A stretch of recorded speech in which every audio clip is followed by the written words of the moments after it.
首先，非常感谢母校的领导，感谢各位老师和战友们，给我这样一个重返母校的机会。从昨天一到上海，我就感觉到比较激动，然后我让他们接我的这个车，地方的一个车就沿着咱们那个周边走了一圈。今天又到这个来之前呢，又在咱们校园里边转了一下。我有一个感受，就说母校越来越年轻了，可是我已经老了。我20年没有到咱们这边来过。上次在咱们南京政院演讲的时候，我跟王主任说过，我说南京离北京这么近，我从来都没有去过。为什么？甚至岂止不只是南京，很多内地的大城市我都没去过。刚才在休息室，我跟院长跟政委也在说起这个问题。我说我大量的时间都在我们国家最边缘的地方，都走这个地方去了。所以我今天到这个地方来呢，第一是非常激动，第二呢就是在这边来就把我这么多年来的一点小的心得体会，向母校的领导和战友们汇报一下。就是这么多年，实际上我也没有看多少书，也没有这个取得过什么样像样的成绩，但是有一点小心得，实际上都是用腿在读书，所以我是用双腿读书。就是我这么多年的心得是用双腿读书，用眼睛思考，透过现象看破真相，发现真理。然后再从今年的年初开始，再到新疆，从新疆兰州，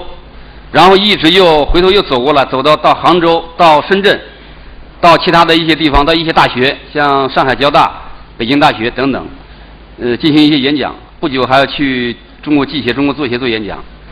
实际上不是在给他们去讲知识，我认为我扮演的角色就是做一个思想发动机的点火者。我认为每个人他都是一部发动机，我没有那么多的知识传授给他们，但是我在告诉他们，我在扮演一个点火的一个角色。同时，这一条就是我们政院给我的最宝贵的财富，就是我在这么多年当中跑了这么多的地方，涉足了很多保密的单位，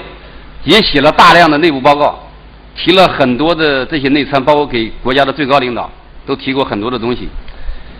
一面是做内部的工作，一面是做外部的工作，但是我牢牢地把握住两条：思想无禁区，就思考问题的时候怎么想都可以，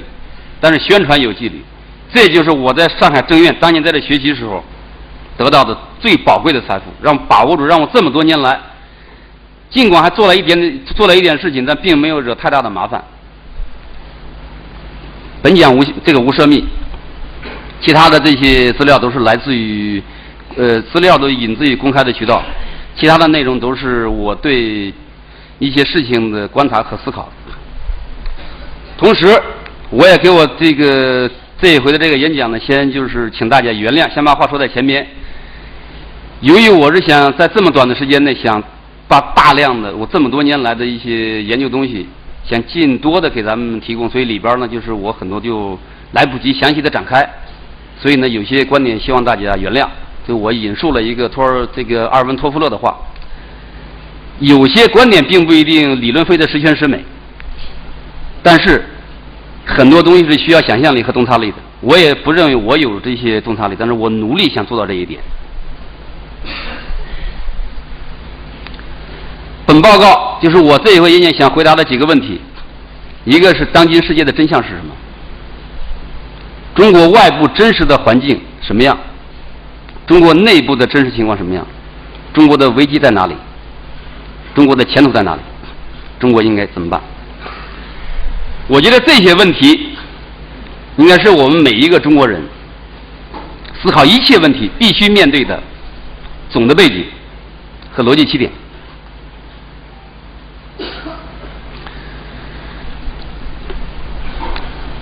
先快速的，我们就是回顾一下我们近年来，实际上我们中国处于的一个基本情况。从89年开始，实际上这是中国改革开放以来的中国一个外部国际形势的一个大的逆转。从1989年开始，然后1993年、1996年、1998年、99年、01年、03年，一直到我们都比较熟悉的08年，发生了这些事情。进入2009年，跟原来不一样了，原来还1年计算，就针对中国的一些现象。进入今年，也就是奥巴马上台以后，中国的情况基本上是论月算，每个月都有关于中国的消息。4月份，也就是我们阅兵的第2天，就在离我们不远的冲绳有一场大演习，非常大的演习。印度当时参加这个阅兵的2条驱逐舰和美国的核动力航空母舰，包括日本的金刚级的这个驱逐舰，进行了一场大规模的海空演习。5月份，大家都知道南海很多国家宣布已经占领的中国岛屿全部是他们的国土。6月份，印度增兵6万。6月份我就在成都，那是我从南疆，从那个塔克拉玛干这边走了15天，回到成都。成都这个地方就是探讨这个印度增兵6万是个什么，他为什么要增兵6万，跟成都军区作战部探讨这个问题。回来以后，我给首长汇报这个我对新疆执行的一些想法，一会儿我会讲到。这是7月份，8月份跟澳大利亚，同时这个月缅甸出事情。缅甸出事情的时候，我又到了这个云南那个地方，也就是还是成都军区果敢那个地区。9月份。美国已经公开宣布把中国和俄罗斯、伊朗列为危害美国利益的假想敌。10月份，台湾突然大规模试射各种导弹，印度3军开始研究对付中国，公开的，而且美国和印度进行了18天陆军演习。11月，达赖访问这个达旺，美国副国务卿去缅甸，日本在冲之鸟建海军基地，这一切都是为什么？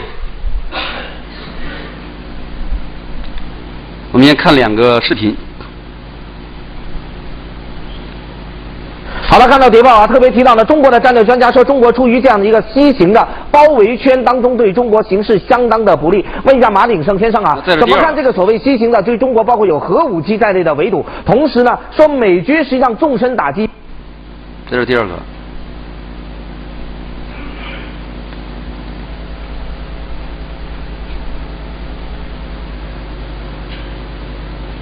据大陆的《环球时报》引述中国现地的战略专家一位空军上校的话说，中国大陆目前正处于世界战略焦点的位置，战争风险很高。这位中国的战略专家分析说，从周边环境来看，中国已经处于一个敌对的西形大包围圈当中，中国的周边安全环境是世界所有大国当中最坏的。世界上目前公认的7个有核武器的国家当中，有5个在中国的4周。这位中国的战略专家分析说，在这个西形的对于中国的包围圈当中，东部以美日韩作为联盟作为起点，美军不断的加强第1和第2岛链对于中国的相关部署。南海的多个国家也拼命的发展尖端的潜艇和远程的战机，美国是幕后的总指挥。而围绕南海，美军有3个基地，还有关岛和新加坡樟宜海军基地，对南海形成对中国的实际3角的合围。美国还希望租借越南的金南湾作为军港。这位中国的战略专家分析说，在陆地上，美国从巴基斯坦、阿富汗甚至印度可以对中国的陆军展开战争。通过中亚的18个美军的军事基地，美国可以直接威胁到中国的新疆还有西藏，美军可以纵深打击到中国边远的西藏和新疆的腹地。这位中国的战略专家分析说，在西形的对于中国的严峻的包围圈当中，把美军的战略武器计算在内，包括美国在亚太、中亚和印度洋的空中打击力量，使到中国的东南沿海到西藏、新疆都在美军半小时的火力打击圈之内，中国形势相当严峻。好了，看到谍报啊，特别提到了中国的战略专家说，中国处于这样的一个西形的包围圈当中，对中国形势相当的不利。问一下马鼎盛先生啊，怎么看这个所谓西形的对中国包括有核武器在内的围堵？同时呢，说美军实际上纵深打击半小时可以打到中国任何地方，怎么看？这篇文章是贯彻胡锦涛先生居安思危的思想，从大战略上来讲呢是对的，因为现在中国面临的形势比这个冷战时期更为严峻，因为已经没有了以苏联为首的这个华约集团，所以美国呢基本上在战略上是可以为所欲为的。正像这篇文章所说，从这个东北亚，从这个东南亚，甚至从南亚，从中亚是4面包围。这个西形何止是西形啊，整个是一个圆圈包围了，比这个冷战时期对中国的新月形包围呢还要严峻。但是知己知彼，方能百战不殆。中国经过了60年的军事现代化、国防现代化，它已经不是吴下阿蒙了，他今天的陆军都不用讲了，陆军3打3防已经能把整个这个国土的防空拿在手里。这个以前那种 U-2飞机随便飞到中国领空，飞到中国的腹地去侦察这个核设施，已经一去不复返了。再有一个呢，中国已经有了弹道导弹打卫星的本事，也就是说，在资讯战可以和美国这个你打我的，你打你的，我打我的，以超限战来制衡它的这个核超级大国。但是我们看看这个图啊，虽然这个在东北亚它方面呢，韩日美有铁三角，加上台湾又是一个铁三角，加上这个澳洲，加上越南是一个三角加一个三角。但是我们知道中国突破也有办法，中国突破我的看法是有3大方向，一个是从南海方向突破，一个是从台湾方向突破，还有一个就是收复印度霸占的领土，3个方向突破。这3个方向突破呢，要中国力争主动。这一篇文章不是想讲说这个中国和这个世界大国的迎头碰撞，战争是难以避免的吗？好，那么战争既然是难以避免的，就不要在别人选择的地方，不要在别人选择的时间，不要在别人选择的战争方式和战争对象，而是要由中国主动。中国选择这3个方向，在政治上都完全正确，是收复国家领土。但是哪一个战争采取哪个方向突破更为合适，更为是本小利大呢？我个人认为，台海是有可能是采取非和平手段解决，但是这是属于打内战，中国人打中国人，实际上呢会两败俱伤。但是打越南就不同，打这个收回南沙就不同，收回南沙的岛礁和这个油田就不同，还有就是从印度西南方向收回中国的藏南地区就不同，这些都是本小利大，是可以考虑的。总之有一条，要突破这个所谓西行包围圈，必须是攻其一点，不及其余。要是四面受敌的话，那就是被动了，就陷入了冷战的怪圈。据大陆的，这是我在今年8月份写的一篇文章，这个在《环球时报》。当时写完以后，凤凰卫视做了评论，台湾的淡江大学和美国的海军战争学院都进行了评论，包括当时有很多美国的媒体，都要采访我，因为由于我这个身份不适合采访，所以就跟他们谢绝了。昨天的香港卫视的军情观察室，也就是马鼎盛，昨天还在说。前天我在中央7频道在录节目，录到半截的时候，这个潘主任给我打电话，他说马鼎盛在说你，他说你说他不专业，他说你到底怎么说他不专业了？就是其中刚才马鼎盛讲的一句话，他说经过60年的发展，我们已经可以把防空拿在手里，U-2飞机再到我们大陆侦察，基本上不太可能了。所以我在深圳市民大讲堂的时候，我曾经就他的这个评论发表了一个观点，我说马鼎盛是地方人士，不是太专业。这句话不知道怎么出去了，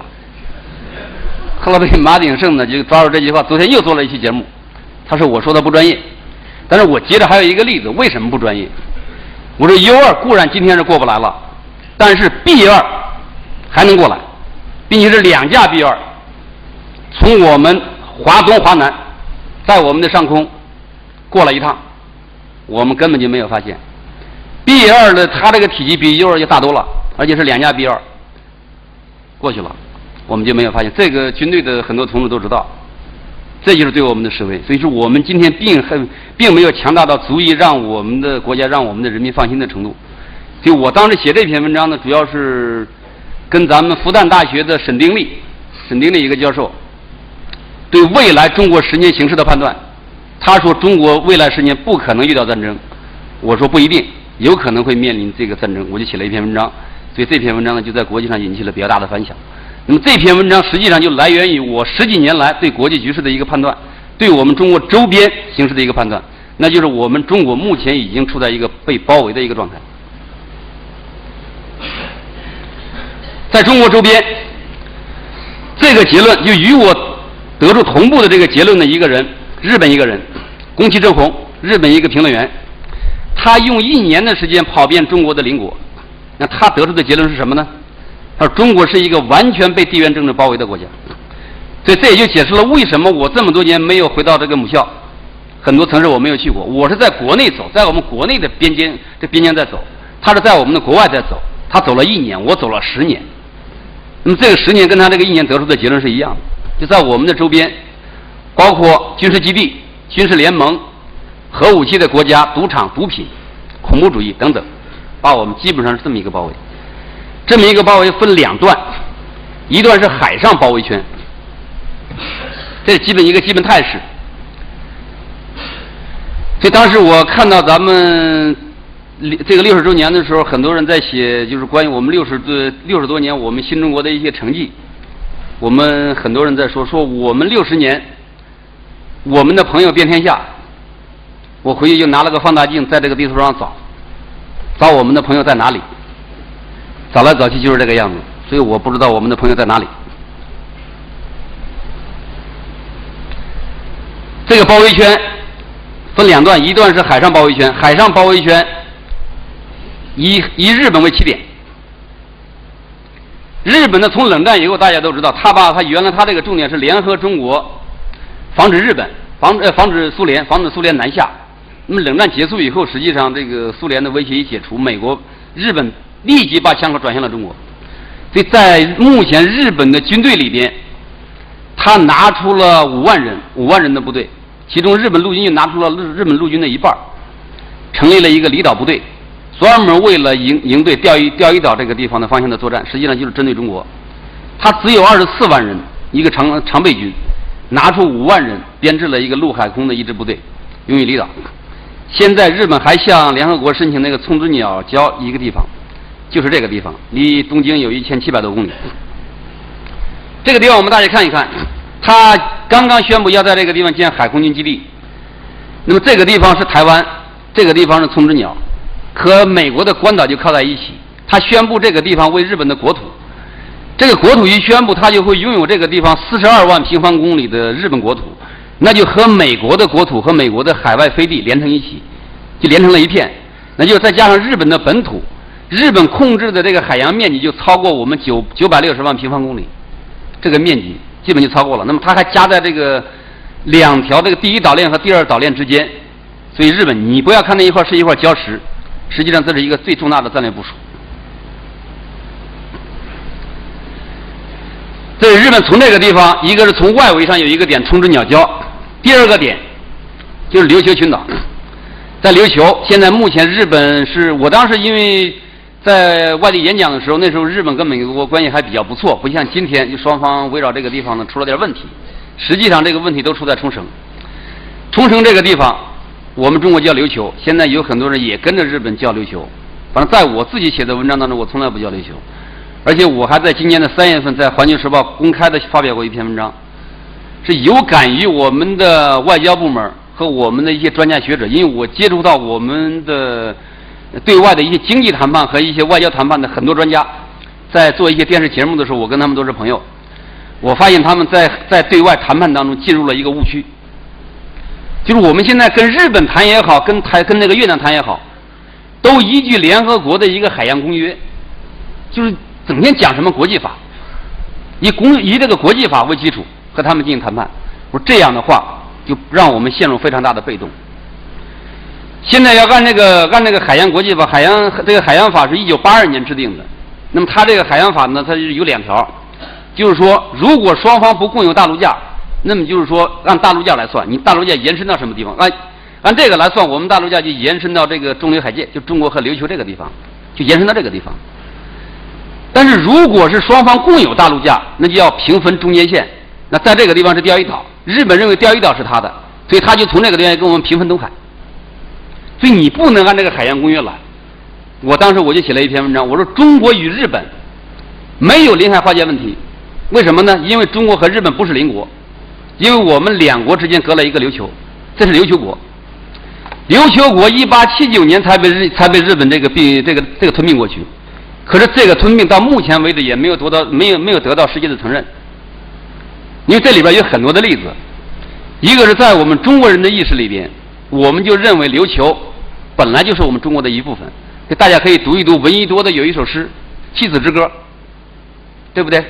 他就说琉球和台湾一样，都是我们中国的儿子，都是中国的儿子。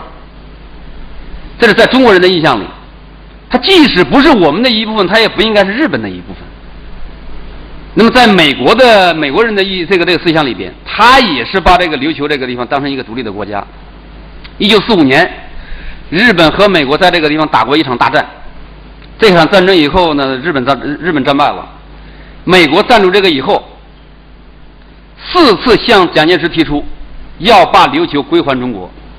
前提是让蒋介石把这个新一军，也就是在缅甸作战的孙立人的10万部队调到日本去，作为占领军。当时美国人非常害怕日本人，觉得日本人打起仗了，这个日本人基本上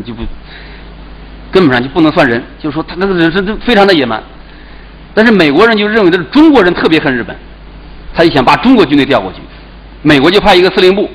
军队由中国军队去做这个占领军，然后用这个做条件还给中国。蒋介石为了打内战，所以这个机会就放过去了，就没有要。没要以后，美国就占住这个地方。他占住这个地方以后干什么呢？他在观察，所以一直观察到今天，他就看将来在中国和日本之间，谁有可能成为美国的战略盟友？因为美国从2战以后已经把他的战略视野已经放大了全球，他就是这个时候就是把他的这个国家下一步的发展目标就定位为全球战略，要争夺全球，他就要看中国和日本谁有可能成为他的盟友，谁有可能成为盟友，他就把这个地方给谁。那这个后来我们大家都知道，中国和美国后来发生了战争，这中国就一边倒靠到了东方阵营，所以美国在1972年和日本就签署了一个归还冲绳的一个协议，讲给他了，但是中国并没有承认，所以直到今天双方还在为这个地方闹。那么现在美国呢，就当时签那个协议，包括今年2月份他签那个协议，美国准备撤军。当时美国有一个判断，他认为就是说在目前中国正在崛起，而日本可以帮助美国牵制中国，所以他就准备把这个地方呢全部撤军，撤到关岛。他的原意是让日本的军队进来，占据这个冲绳，靠近台湾和大陆，从而因为东海问题让引起双方的争端，这是美国的考虑。但没有想到今年7月份日本的政局发生变化以后，美国现在又不撤了。尽管协议刚刚签订5个月，现在美国又不撤了，因为他又回到当时这个犹豫，他又在开始继续观察。那么就是看中国和日本谁有可能在未来成为他的盟友，所以美国签完协议又不算数，又不走了。再一个就是钓鱼岛，美国利用这个钓鱼岛，在这个中国和双方之间，日本在今年7月份还宣布要在与那国岛驻军，当然现在他已经宣布这个暂时停止，但是没有说不往这个地方派，因为是日本的国防部的一个副部长宣布的，就在这个地方，离台湾有110公里。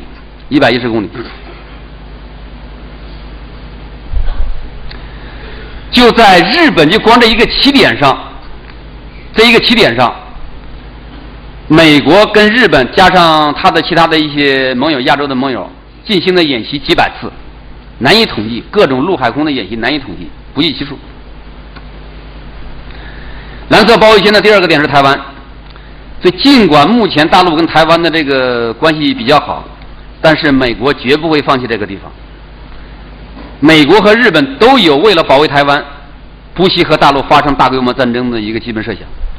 所以当时日本有一个，我们就说日本野战防卫厅的一个次官，他就说过，他说我们对于台湾的态度是这样的，他说台湾和大陆是夫妻关系，他说夫妻吵架我们邻居可以不管，但是你丈夫要杀妻子了，那邻居就不能不问了。那就是说你大陆要对台湾进行这个，如果是武力解放的话，武力进攻的话，那日本就不能不管。就整个日本军界和日本政界就是这样一个心态。蓝色海上包围圈的第3个点是南海。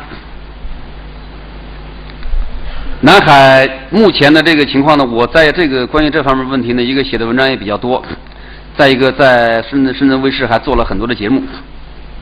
南海这个问题也是这样，所以我当时写那篇文章确实是主要是想给外交部和谈判的一些专家来看。我就说我们在东海在南海和他们进行谈判，都要注重一个历史权益，我们不要跟他搞这个，不要跟他谈这个地理，谈地理谈不清楚，我们要谈历史，历史上谁最早拥有这个地方。所以我在深圳卫视的时候做这个节目的时候，利用这个节目，因为它是上卫星的嘛，可以对这个全世界播出，所以我就给他讲了一下，我说你看那个南海，南海离我们中国特别远，离越南、离菲律宾、离他们这些国家都很近，那为什么说这个地方是我们的呢？你现在离你这么远，离别人这么近，你说是你的，那不是欺负他们吗？所以你现在要按这个联合国海洋公约，你现在在这边我们非常被动。我说，所以在这个时候我们要给他讲历史，别的我们不说，我们就说中国和越南。我说越南在宋朝以前都是中国领土不可分割的一部分，那就是我们中国的一部分。我们在这个宋朝以前，在这个地方是设郡。宋朝以后，越南是一会儿是我们的领土，一会儿不是，一会儿是附属国，一会儿又这个一会儿又回来，那它也不是一个独立的国家。那现代越南的真正的独立是1975年才独立。那在它1975年独立以前，那这个地方是谁的？所以说，我说我们中国和越南关于南海和南海的关系，相当于什么呢？相当于儿子和老子分家，对不对？你儿子大了，你可以独立出去，你把房子拿走了，但是这鱼塘是老子的，你不能拿走啊，对不对？他这个南海并没有独立啊，南海还是我们的。后来我在节目里边我就说出来了，但最后播的时候他给他掐掉了。我说我都不怕，你们怕什么呢？对不对？是什么就是什么嘛，道理就是这个道理。所以现在我们的这个外交部门和我们的这个谈判这个专家，我认为是没有找到这个对外谈判的这个点，根本没有找到感觉。你应该怎么谈？谈到最后都把我们的东西谈成和人家共有的了，对不对？本来就是我们的。第二次跟那个徐冠宇将军，我们去做这个节目。他这个主持人问那个徐冠宇将军，咱们原来防化学院的这个副院长，他说：“徐将军，你认为南海未来这个双方解决南海问题的这个前景会怎么样？”徐将军说：“双赢。”他问我，他说：“戴老师你怎么看？”我说：“双赢不可能，要么他们拿走我们丢掉，要么我们拿回来他们丢掉，怎么可能双赢呢？”我说：“要么那拿回来，我说这个情况只有两种可能，一个是我们以什么手段把它拿回来。”顶多就是和平拿回来，或者是武力拿回来，顶多就这个情况。所以现在我们整个海上的这个基本态势就是这个样子。除了这个第二岛链以外，这是第一岛链，那就是由美国构筑的一个，一直就构到这个南海。但是现在还不仅仅是如此，我们目前海上的这个情况相当于两扇门，就是从日本关到南海，这是太平洋上的一扇门，那是从日本这边关过来，一直关到南海。但是现在还有一个人在关一扇门，那就是从印度洋一直关过来，这就是印度。美国就是实际上现在就是一个关门人，就在这个南海这个地方，两扇门都关起来。美国，然后目前联合这些东南亚这些国家，我把它比喻为门栓，还有澳大利亚在后边，所以在这边呢，基本上一用力，我们整个这个海上通道就被全部的关上了。当年这个地方。这个一直是被美国和英国控制的，这个太平洋这个地方，也就是这个通道，也就在1942年的时候被日本的联合舰队半年之内打开过，就是太平洋到这个印度洋的通道被日本打开过，但日本随着日本海军的这个战败，那么这条通道又被这个英国和美国把它合上了，现在又是美国又联合日本又对中国关上了。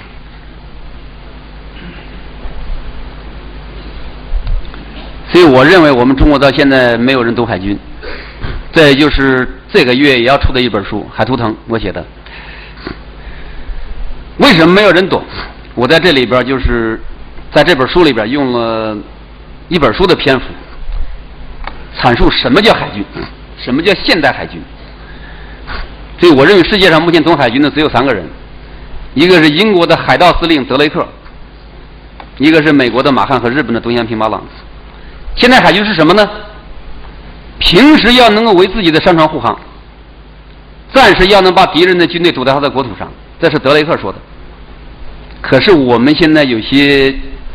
海军的人，别的人就不说了，说经过60年的海军建设，我们已经建设成了一道海上的钢铁长城。海军是长城吗？所以我就用了一本书来论述这个东西，海军是不是长城？如果海军是长城的话，那这个英国日不落帝国是怎么凭借长城建立一个世界帝国的呢？美国又怎么凭借这个长城控制全世界的呢？这显然我们用长城来比喻我们的海军，我认为不恰当。但是我光说不行，就我用这个大量的这个论据，用了一本书的这样一个厚度来论述它。所以我觉得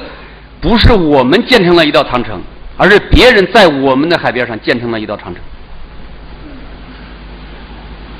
我们今年海军这个阅兵以后，加上国庆阅兵以后，展示了很多海军武器。美国怎么评价的呢？美国说，尽管中国海军展示了这么强大的武器，显示我们的海军实力有很大的增强。他说，不过他们与世界强大海军还有一定的距离，仅仅相当于60年代前苏联海军的水平，在美国评述的。未来50年必须通过快速的发展才能够实行海上控制任务。而我的评价是，我们目前中国的海军基本上就是一个囚徒困境，特别像德国海军当年的情况一样。就德国海军当年就是在自己的港口上被英国海军牢牢地看住，所以导致德国海军在2次世界大战当中都没有对德国的陆军和空军提供任何帮助。所以由于他在海上没有配合，海上不能对他陆地的军队进行后勤支援，第1次世界大战德国战败了。第2次世界大战又是这样，由于他的海军不能把很多的这个给养、很多的这个后勤这个物资送过去，同时又不能截断美国和英国的这个后勤支援，就导致后来这个德国军队大量的装甲部队在莫斯科城下没有汽油，无力进攻，导致这个战争失败。那么他为什么是这样？那就是英国的海军牢牢地看住这个德国海军，他发展1条，英国就要发展2到3条重型战舰，牢牢看住他。但我们目前中国的海军，他这个形势比德国海军的形势要严重得多。当时德国海军只不过是1个人在看着他，我们中国海军现在几个人在看着他？美国、日本、印度，还有东南亚的一大群国家。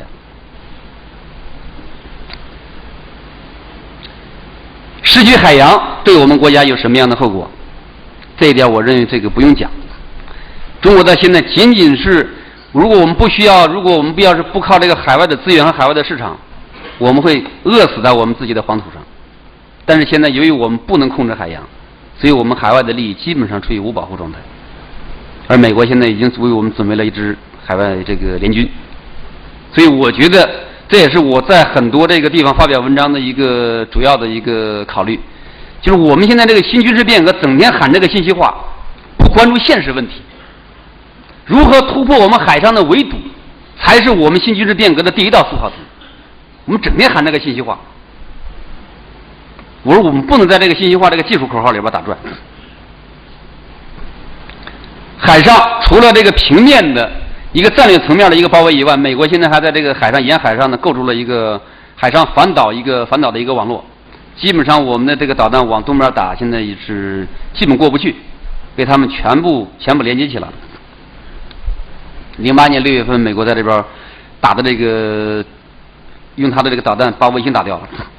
日本同时也用他的这个导弹也进行反卫星实验，都是在这个我们的东部进行的。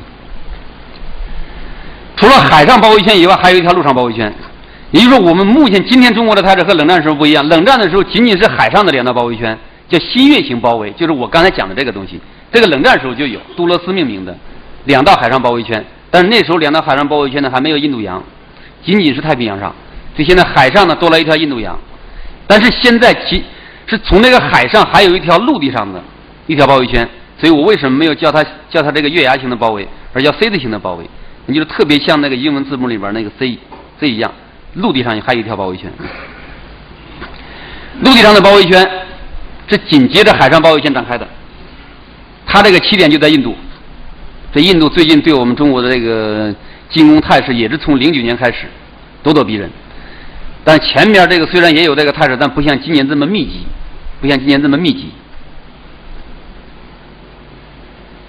前不久他们自己造的这个坦克，最新的坦克也成军了，烈火3也发射成功。现在美国和印度的关系搞得也非常好，已经成为基本上相当于美国的盟友。美国对印度的这个军售是完全放开，包括隐身战斗机、预警机、反潜机等等。我们中国买了美国这么多的国债，给美国借美国这么多钱，美国对我们连一支手枪都不卖。但是印度对他经济没有任何贡献，但是美国对印度什么都不卖。美国拉印度的目的，一个是围堵中国，再一个是这个分化俄罗斯，还有一个这个阻挡那个欧亚大陆结盟，还有一个是对付这个伊斯兰世界，还有这么几个考虑。就是我们对印度这个国家，昨天我跟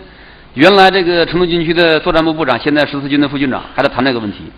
就如何考虑这个他如何这个理解这个印度。我说如何理解这个印度？印度这个国家，你既不能轻视它，你也不能重视它，它是一个跳舞的民族。这个民族一点都不稳重，没有什么远大的志向，没有什么深沉的考虑。他有一点这个实力，马上就敢跟你胡来。所以我说，对印度这个国家，该打就要打他一下。你绝对不能，你还不能把他当回事儿。他说：“哎呦，这个印度这个东西，他说他印度这个军队也是很厉害的，我去过他们这个国家。”我说：“你千万不能重视印度。”我说：“为什么呢？”我说：“你看，印度这个军队虽然多，但印度是一支没有军魂的军队。没有军魂的军队是基本上等于零的，可以不把它当回事儿了。为什么呢？我说你看，新中国的成立是我们中国军队一刀一枪打出来的，印度的独立就和印度的军队没有任何关系，而且他也没有参加过什么相应的战争，只能在南亚欺负一些小国家而已。所以我说你一定不要把它当回事儿，你一定不要把它当回事儿。特别你作为作战部长，作为这个云南这个方向的这个部队，你必须要具有这个蔑视他们的这个气概。印度比较嚣张的，他反对我们支持他的这个反政府力量，那同时他又为这个达赖培养武装，这全是藏人，都是流亡的藏人，是印度的一个特种部队，1万人。这回我随这个空军的这个调研组到这个青海和这个西藏这边调研，他们那个公安厅给我们汇报了很多情况，就在这个青藏铁路上。很多的地方放置了很多的这个爆炸装置，很多的炸药，有很多手段是相当的精密，所以他们不知道是那个是谁干的，绝对不是普通藏民干的，手段非常的隐蔽。我当时就告诉他，我说有一支这样一个部队，很可能是这个部队换上便衣过来的，因为他都是藏人，他穿上便衣说藏语你也不知道，就过来了。从印度这个起点。再往西走是巴基斯坦，所以美国在巴基斯坦目前这个反恐打的是热火朝天，但是我们很多中国人自己都没有在那儿琢磨，美国在这边他在干什么？反恐本来就是一个假命题，在巴基斯坦打更是假上作假，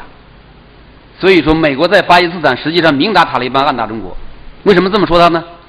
因为美国在巴基斯坦所有的军事行动全部集中在西南方向的一个省。这个西南方向就是靠近印度洋的一个省，我们在这边建了一个港口。我们当时建这个港口，战略目的很清楚，就是为了避免将来有朝一日和印度翻脸的时候，避免在印度洋上受印度的牵制。那么我们到时候可以从这个巴基斯坦这个瓜德尔港这个地方呢卸货，然后通过陆路进新疆过来，包括以后买伊朗的这个天然气什么这些都可以避免印度的干扰。美国也看得很清楚。所以美国就这个到今年5月份，他有一个人写了一个文章，他说我们必须尽一切可能迫使建设了瓜德尔需要伊朗天然气的中国退出。所以他打来打去都在这个俾路支上打的中国的投资的企业全都回国了，那么这个港口也没办法建设，后来我们也都撤回来了。美国在巴基斯坦他的这个用意一会儿我会讲到，但是目前在这个地方他的美国的作为就是这样。主要用那个刚才那个显示的那个捕食那个无人机进行在这个巴基斯坦进行打，不断的打。那么从巴基斯坦再往西北方向走就是阿富汗，这是目前美国全球布局的一个重点。他在这个地方打，美国在阿富汗打，主要是针对中国和俄罗斯。这个观点不仅仅是我这样认为，美国的很多战略专家也是这样认为。他说这个关于塔利班，关于这个基地组织是不是有这个东西很难说，就是不是有这个基地组织不知道。但是美国在这个地方借这个由头再打4个目的，一个是以打这个阿富汗为由进驻中亚干什么呢？控制里海的石油。第二就是破坏这个上合组织，阻止中国和俄罗斯结盟， 3是挤压俄罗斯，4是卡住中国西气东输的脖子。就在今年的7月份，北京开的一个防控会议，这个会议级别比较高，因为防控组长是胡锦涛。当时开这个会议的时候，我们国家的所有的防控专家，总参的2部、3部、4部，国家安全局、公安部去了一批这个防控专家，还有我们国家伊斯兰问题专家去了一大批。当时我正在给司令写个东西，所以这1天半我们有2天的会，1天半我没有参加，最后去了半天。半天我去的时候，这个会基本上开完了，但是还有几个专家呢，后来他们就是进入到集体发言，我就听他们在说，讲来讲去全是讲新疆的这个三股势力如何猖獗，反恐问题如何严重。后来我就不太同意他们的观点，我说你们讲这些东西，实际上你们看到的都是一个道具，所谓的三股势力，所谓的热比亚，所谓这些东西，全是一个道具。我背后还有一个玩道具的这个人，你们要看出来。只要美国在中亚，美国在阿富汗这个地方，这个事情，新疆这个事情，这个乱的这个事情根本就不会了。他说，目前下一步这个地方最严重的是这些人如何杀我们的党政军的这个官员。我在这里边，由于我多次往那个地方跑，我可以把这个地方的反恐形势也可以给大家讲一讲，讲个故事。就是咱们和田地区，出和田驿的地方，这个地方，咱们这边有一个主要领导，叫什么名字我不说了。他每天干什么呢？他每天练拔枪，练到最后，今天他这个拔枪出枪的速度，从拔枪上膛到击发，基本上等于我们一个特种兵这个速度。天天练这个，上班就练这个。因为这个地方的这个形势非常的严峻，确实严峻，就练这个东西，形势很严峻。但是我告诉他，尽管这个形势很严峻，它依然不是主要问题。后来，所以我跟他在那边说了一下，我跟我们国家反恐办的一个领导说的，我认为我们新疆最危险的是什么？我说最危险的是，有朝一日中国一旦和美国发生大规模的对抗，美国可能会武装30到50万维吾尔人，瞬间切断西气东输的管道，把他吓了一跳。然后会结束完了以后，把我单独留下，我们俩一直谈到凌晨4点。他这个问题我根本就没有想到，因为你不是军人，你考虑问题老是站在这个反恐这个角度，这个东西只是表象。所以这就是我开始说那个表象的后面是真相，真相的后面是真理。他老看这个反恐，把他吓了一跳。这个问题才是最严重的。而恰恰目前维吾尔这，我说只要是美国人给武器，这个地方一定就组织个几十万人，一点问题都没有。这个地方的形势非常的严重，非常的严重。这才是最大的威胁。美国人已经到了离他们非常近的一个距离。所以说，我说你要把这个问题向我们最高领导层，向他们反映。前面讲了美国对我们中国的包围，我这第2讲就破解一下美国为什么包围中国，为什么包围？4个问题。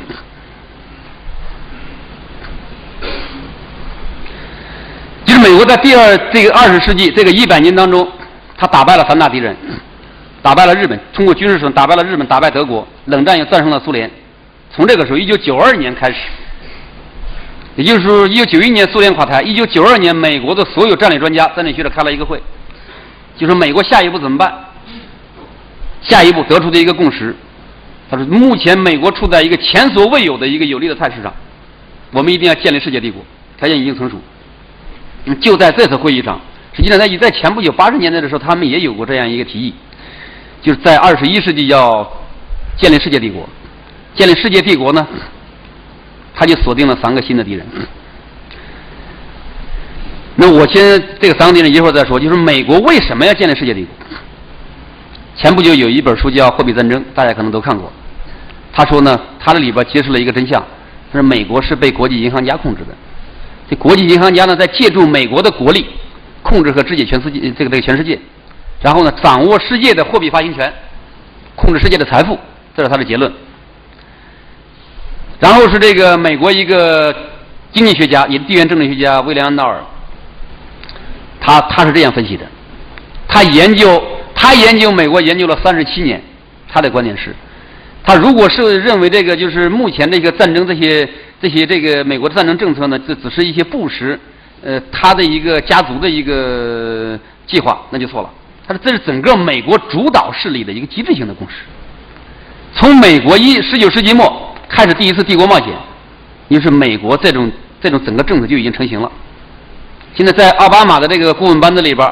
有布热津斯基，是非常有名的一个人。布热津斯基，恩道尔得出的结论是，美国现在已经变成一个邪恶的强权。他在伊拉克、阿富汗和其他很少得到报道的一些地方实施惨无人道的一些暴行，正在进行这个事情。他的观点最后是，他说美国已经从根本上变成一个处于永恒战争状态的斯巴达国家，也就是说，目前控制，我个人的观点是，目前控制美国的是各类的寡头，什么工业寡头、石油寡头、军工寡头、精神寡头等等，他们控制了美国的政治。他们要占有全世界的财富，商人嘛，就要不断的赚钱，不断的控制这个财富。而美国的总统都是这些人的代理人，都是这些美国各大家族各个寡头的代理人，只不过是他们代理人而已。所以出于资本家贪婪的本性，那么他们就是美国这些家族驾驶美国的战车，横扫全世界。所以列宁曾经说过，资本主义的最高阶段是帝国主义阶段。尽管我们现在很少在读列宁的著作了，但是我们还应该想一想这个语录。所以我认为美国目前就是帝国主义阶段的资本主义，我也将它命名为世界帝国主义。我们只有建立到这个概念，才能够分析，才能够把我们目前国际政治的一些政治、军事和经济问题才能看清楚。美国现在是一个什么样的国家？全球性的国家，控制着全球的海洋、天空、太空，还有网络。他下一步就要建立这个世界帝国，改造别的国家的政府，让别的国家听命于自己。他要建立在21世纪建立世界帝国，就确立了3个对手，一个伊斯兰世界，一个俄罗斯，一个中国。威廉·恩道尔在11月1号在北京做了一个演讲，那天他们给我发了一个邀请，让我也去，因为是一个研讨，这个研讨会要跟恩道尔对话。到头一天呢，钱学森去世了，北京下大雪，那雪下得特别大，鹅毛大雪，是多少年了这个都没有过的。我在那很犹豫，是去还是不去。后来犹豫半天，我觉得还是去，因为我没有看过恩道尔的书，对他的一些观点我也不知道不了解。犹豫半天，我还是去了。去的时候，恩道尔已经讲完了，他后来呢，我买了他一本书看了看，他就说他的一个观点呢，他说美国目前在全世界正在是包围中国和俄罗斯，他没有说伊斯兰世界。这个是我跟他的观点是一样的，但他少一个伊斯兰世界。我认为3个对手，美国对付他第一个对手的办法就是直接打击。因为世界的真相我前面不是说了吗？一个帝王与3大战场，3大战场就是3个对手。第一个对手是伊斯兰世界，美国对付这个伊斯兰世界的这个打法就是直接军事打击。所以到现在我们老是美国喊恐怖主义，我们很多人也跟他喊这个恐怖主义。恐怖主义只是美国在伊斯兰世界推行霸权主义的一个副产品，他编造了很多的谎言，打击这个伊斯兰世界。这后边这句话不是我说的，是恩道尔讲的。他说本拉登和911的这个关系是不是本拉登造了这个美国的世贸大楼？这个东西是很难说的，根本不知道到底有没有集体组织，这都是美国中央情报局造出来的。像在冷战的这个期间，这个制造很多这个苏联那些阴谋一样，都不知道。但是就以这个为借口，连续对伊斯兰世界发动了持续不断的战争。美国打击伊斯兰世界几个目的，一个就是拔除俄罗斯的这个战略据点，防止苏联的复活；第二个就是控制石油，其他的就是镇压这个伊斯兰世界的反美情绪，扫平未来称霸世界的一个障碍。所以美国为什么又打败了伊拉克以后还要把萨达姆绞死？这就是个心理战，就是告诉阿拉伯人不要试图和美国进行对抗。所以下一步美国又锁定了伊朗。所以你看03年打掉伊拉克，04年就出现伊朗核问题，你说美国再为打伊朗找借口。美国对付第二个敌人的办法是继续实施冷战，继续挤压俄罗斯，进一步肢解俄罗斯。因为这苏联已经被他肢解掉了，那么俄罗斯现在还是有30多个联邦组成，美国下一步还是要进一步肢解。这也就是为什么俄罗斯现在对美国寸步不让的一个原因。就到现在，整个北约还在做着和这个俄罗斯一边进行冷战肢解，另外还在做好了这个军事战争的准备。北约的司令就刚刚11月2号才说，北约可能会和俄罗斯发生北极争夺战。我们主要讲的是中国，美国对中国这个对手这个战场采用的办法非常复杂，也比较多管齐下。首先是整体改造、经济掏空、地缘包围、军事遏制、政治高压、外交忽悠。我觉得奥巴马这一回来，你看给我们送了什么了？送了一个声明。我们去他那个地方送的什么？全是真金白银加订单。美国按照中国太监的模式塑造了日本，这现在又按照日本的模式塑造中国，这就是整体改造，这是美国的战略手段之一。我们看看美国中情局的10条禁令，实际上这个大家都很清楚，因为这个传播也比较广。就今天再看一看里边，能够和我们的今天现实全都能对上号。一个是用物质引诱败坏中国的青年，鼓励他们藐视受过的教育，我们都是干真功的，我们在从事的东西就是美国想要通过物质手段败坏的东西，特别是共产主义教条，替他们制造对色情奔放的兴趣。中国现在是什么样，大家都知道。要尽一切可能让中国人向往他们的什么呢？衣食住行。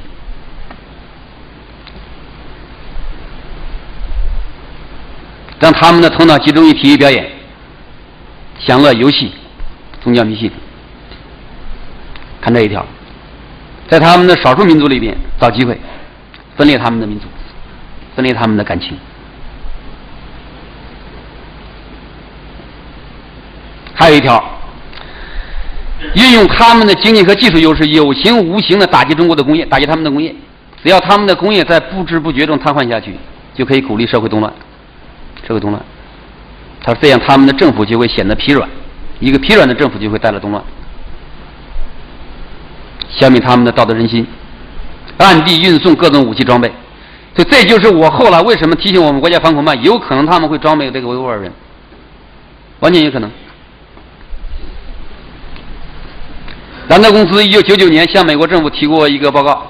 他说美国对华战略3步走，第一步是西化分化中国，让中国的意识形态西方化，从而失去和美国对抗的可能性。第二个是在第一步失效的话，进行遏制，形成合围。目前进行的第2步，第3步就是在前2步都不行的话，都不行的情况下怎么办？打仗。作战的最好形式不是美国直接参战，而是支持中国内部谋求独立的地区，台湾、新疆、西藏等，或者与中国有重大利益冲突的周边国家。美国正在目前武装这些国家。上个月我刚刚看到的消息，美国已经对越南全部放开军售，也就是说越南想买美国的什么武器都可以。这就是布尔津斯基。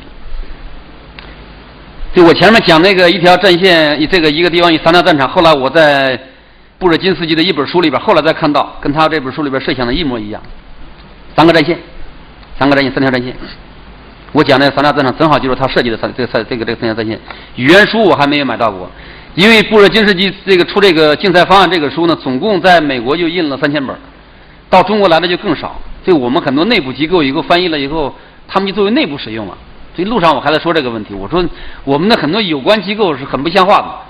你这是对我们这个民间是搞这个话语、搞这个信息权的不平等嘛，对不对？这个东西有什么保密的？你们作为内部参考，导致很多人我们想看的我们也看不了。咱们经常干那个东西，弄个印个秘密、印个机密、印个内部的东西，别人就看不到，影响我们的研究。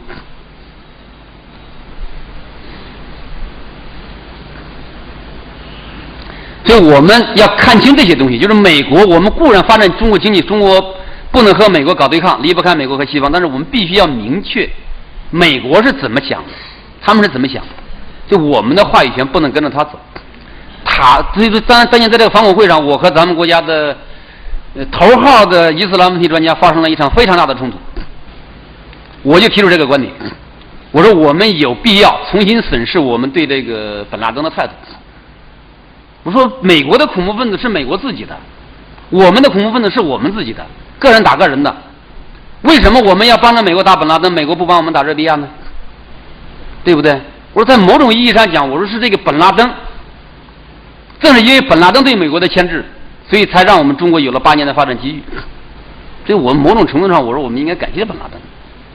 我要按我的观点，我说08年奥运会上我们应该请本拉登同志过来。我这么一说，惹翻他了。他说你耸人听闻，你这样做会让中国成为全世界的敌人。我说现在咱们整个内部会议不超过20个人，我说就不行吗？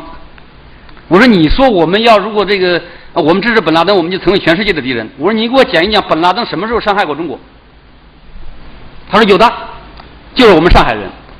在新华社供职，名字我不说了，因为我一说就像马鼎盛一样，不知道什么时候又跑出去了。对，他说这个有的，我说有，你把证据给我拿出来。他一下拿不出证据来了。我说美国伤害中国的这些证据，我能给你拿100条出来。本拉登的在哪里？对不对？我说既然双方美国和中国是反恐的这个盟国，我们帮你打本拉登，你也应该帮我们打热比亚呀，对不对？为什么你可以支持热比亚，我们不可以支持本拉登呢？对不对？所以说我们应该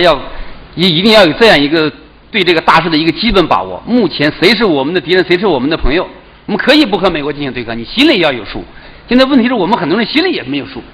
作为我们国家头号伊斯兰问题专家，在中东住了30多年，非常对他们应该说对伊斯兰这个问题非常有研究，号称只要一有反恐，所有会议都把他请过去了。居然他是这个观点，还在那边美国认为本拉登是敌人，他也认为是敌人。我认为这脑子里边就少一根筋。当今世界的这个新闻基本上就是在伊斯兰世界、俄罗斯和中国和美国之间来回转。大家可以要看那个报纸也好，看那个电台也好，实际上这个的电视也好，基本上这个新闻跑不出去这个一个地方与3大战场，基本上跑不出去。要么就是互相之间，现在布热津斯基，我刚才讲的布热津斯基现在正在游说俄罗斯，让俄罗斯与西方结盟对抗中国，同时又在拉拢俄罗斯制裁伊朗。所以这里边潜伏着一个非常大的阴谋。因为我们都是学政工的，我认为学政工的人应该是战略家，培养应该是战略思维。所以美国他目前正在做这个事情，一旦美国要和俄罗斯达成一个协议，对伊朗的战争很可能就开始了。俄罗斯这个国家呀，由于现在目前是我们的盟友，我就不说他的坏话了。我用俄罗斯学者的话说，他说俄罗斯是个叛徒国家。他们那学者说的，1991年出卖伊拉克，1999年出卖南联盟，那现在谁知道会不会出卖伊朗？俄罗斯要是出卖伊朗，我觉得存在很多正常的理由。为什么？我都相信俄罗斯在鼓动美国打伊朗。为什么？这也是美国目前不敢打伊朗的原因。所以当年在04年美国准备打伊朗的时候，我连续写了4到5篇文章，我说美国在目前至少在5年以内不敢打伊朗，绝对不敢打。所以现在那个国际广播电台大家可以听那个环球资讯，每天他这个播送这个节目的时候是我录的。我现在在国际广播电台1周做一次对环球的大事进行评点，现场直播完了以后，他把我那一句话放在他们一个就是广播的开头了。那句话就是美国绝对不敢打伊朗。为什么？美国打伊朗，霍尔木兹海峡就会被切断，原油就会到500美元一桶，谁得利啊？俄罗斯。所以说俄罗斯现在我认为他有一个计划，就是让美国打伊朗，就像伊拉克战争以前石油是25美元一桶，结果到07年的时候是140美元一桶，俄罗斯一下子赚了很多钱。所以现在美国不敢打的原因和俄罗斯想让美国打的原因都是一样，要把石油价格打上去。美国对中国的暗算，前面是讲这个就是目前的这个大势一个帝王与3大战场，主要讲中国战场4个方面。一个是经济绑架，这一块儿实际上在金融危机一出来的时候，当时也把我吓一跳，我都不知道我们居然买了美国这么多的钱，这么多的国债。所以美国后来在这个纽约时报还是华盛顿邮报您说，他说中国现在已经成为老虎机旁边绝望的赌徒，不赌已经输了，要赌还得继续往里填，就这个样子，现在没有办法。所以接着我就在上海的新民周刊写了一篇文章，我说金融危机背后有战略玄机，为什么呢？因为美国发生金融危机，美元不贬值。可是1998年东南亚金融危机的时候，这些东南亚国家的这些个货币都贬值到400%的贬值，贬得一文不值。那美元为什么不贬值呢？所以我认为这里边就有玄机。那现在这个贬值开始了，今年的4月份到9月份已经贬值12%。中国的买美国的国债8000亿国债，加上买各个公司的这个债务，可能有14000到5000亿美元。今年的5月份，我在杭州开了一个会议，是咱们国家所有的这个金融部门，熊光凯他们那个研究会组织的。咱们国家开发银行一个人到那边去讲了一个内部的银行系统一个内部报告。他说这个在两房美国已经就是破产的那个2个公司，我们损失掉的，就是完全不能回来的。是4500亿美元，已经完全不能回来了，全部损失掉了。所以现在我认为，就我们这个8000亿美元的投资，我们可以看看，改革开放30年了，中国买了这个，中国利用外资是8000亿，但是这个外国的8000亿美元控制了中国28个产业当中21个，这个数据来自于新华社。但是我们的8000亿美元全部买了美国的债券，所以我认为这是美国的一个战略设计。他美国借中国的钱就是干什么呢？把我们的钱全部拿过去花，这还不算，让我们没有钱买技术、买资源，实现工业化和现代化和我们的这个军事现代化。除了经济掏空以外，美国目前正在做的，带走中国的3个小卫星。所以我刚才不是说了吗？我们的朋友遍天下，我们也看到朋友在哪里，实际上还是有的，就3个小卫星，一个是朝鲜，一个巴基斯坦，一个是缅甸。朝鲜。今年8月份，缅甸果敢那边的枪声熄灭的当天晚上，当时我跟咱们的成都军区的一些军区的领导，我说我们在这个事上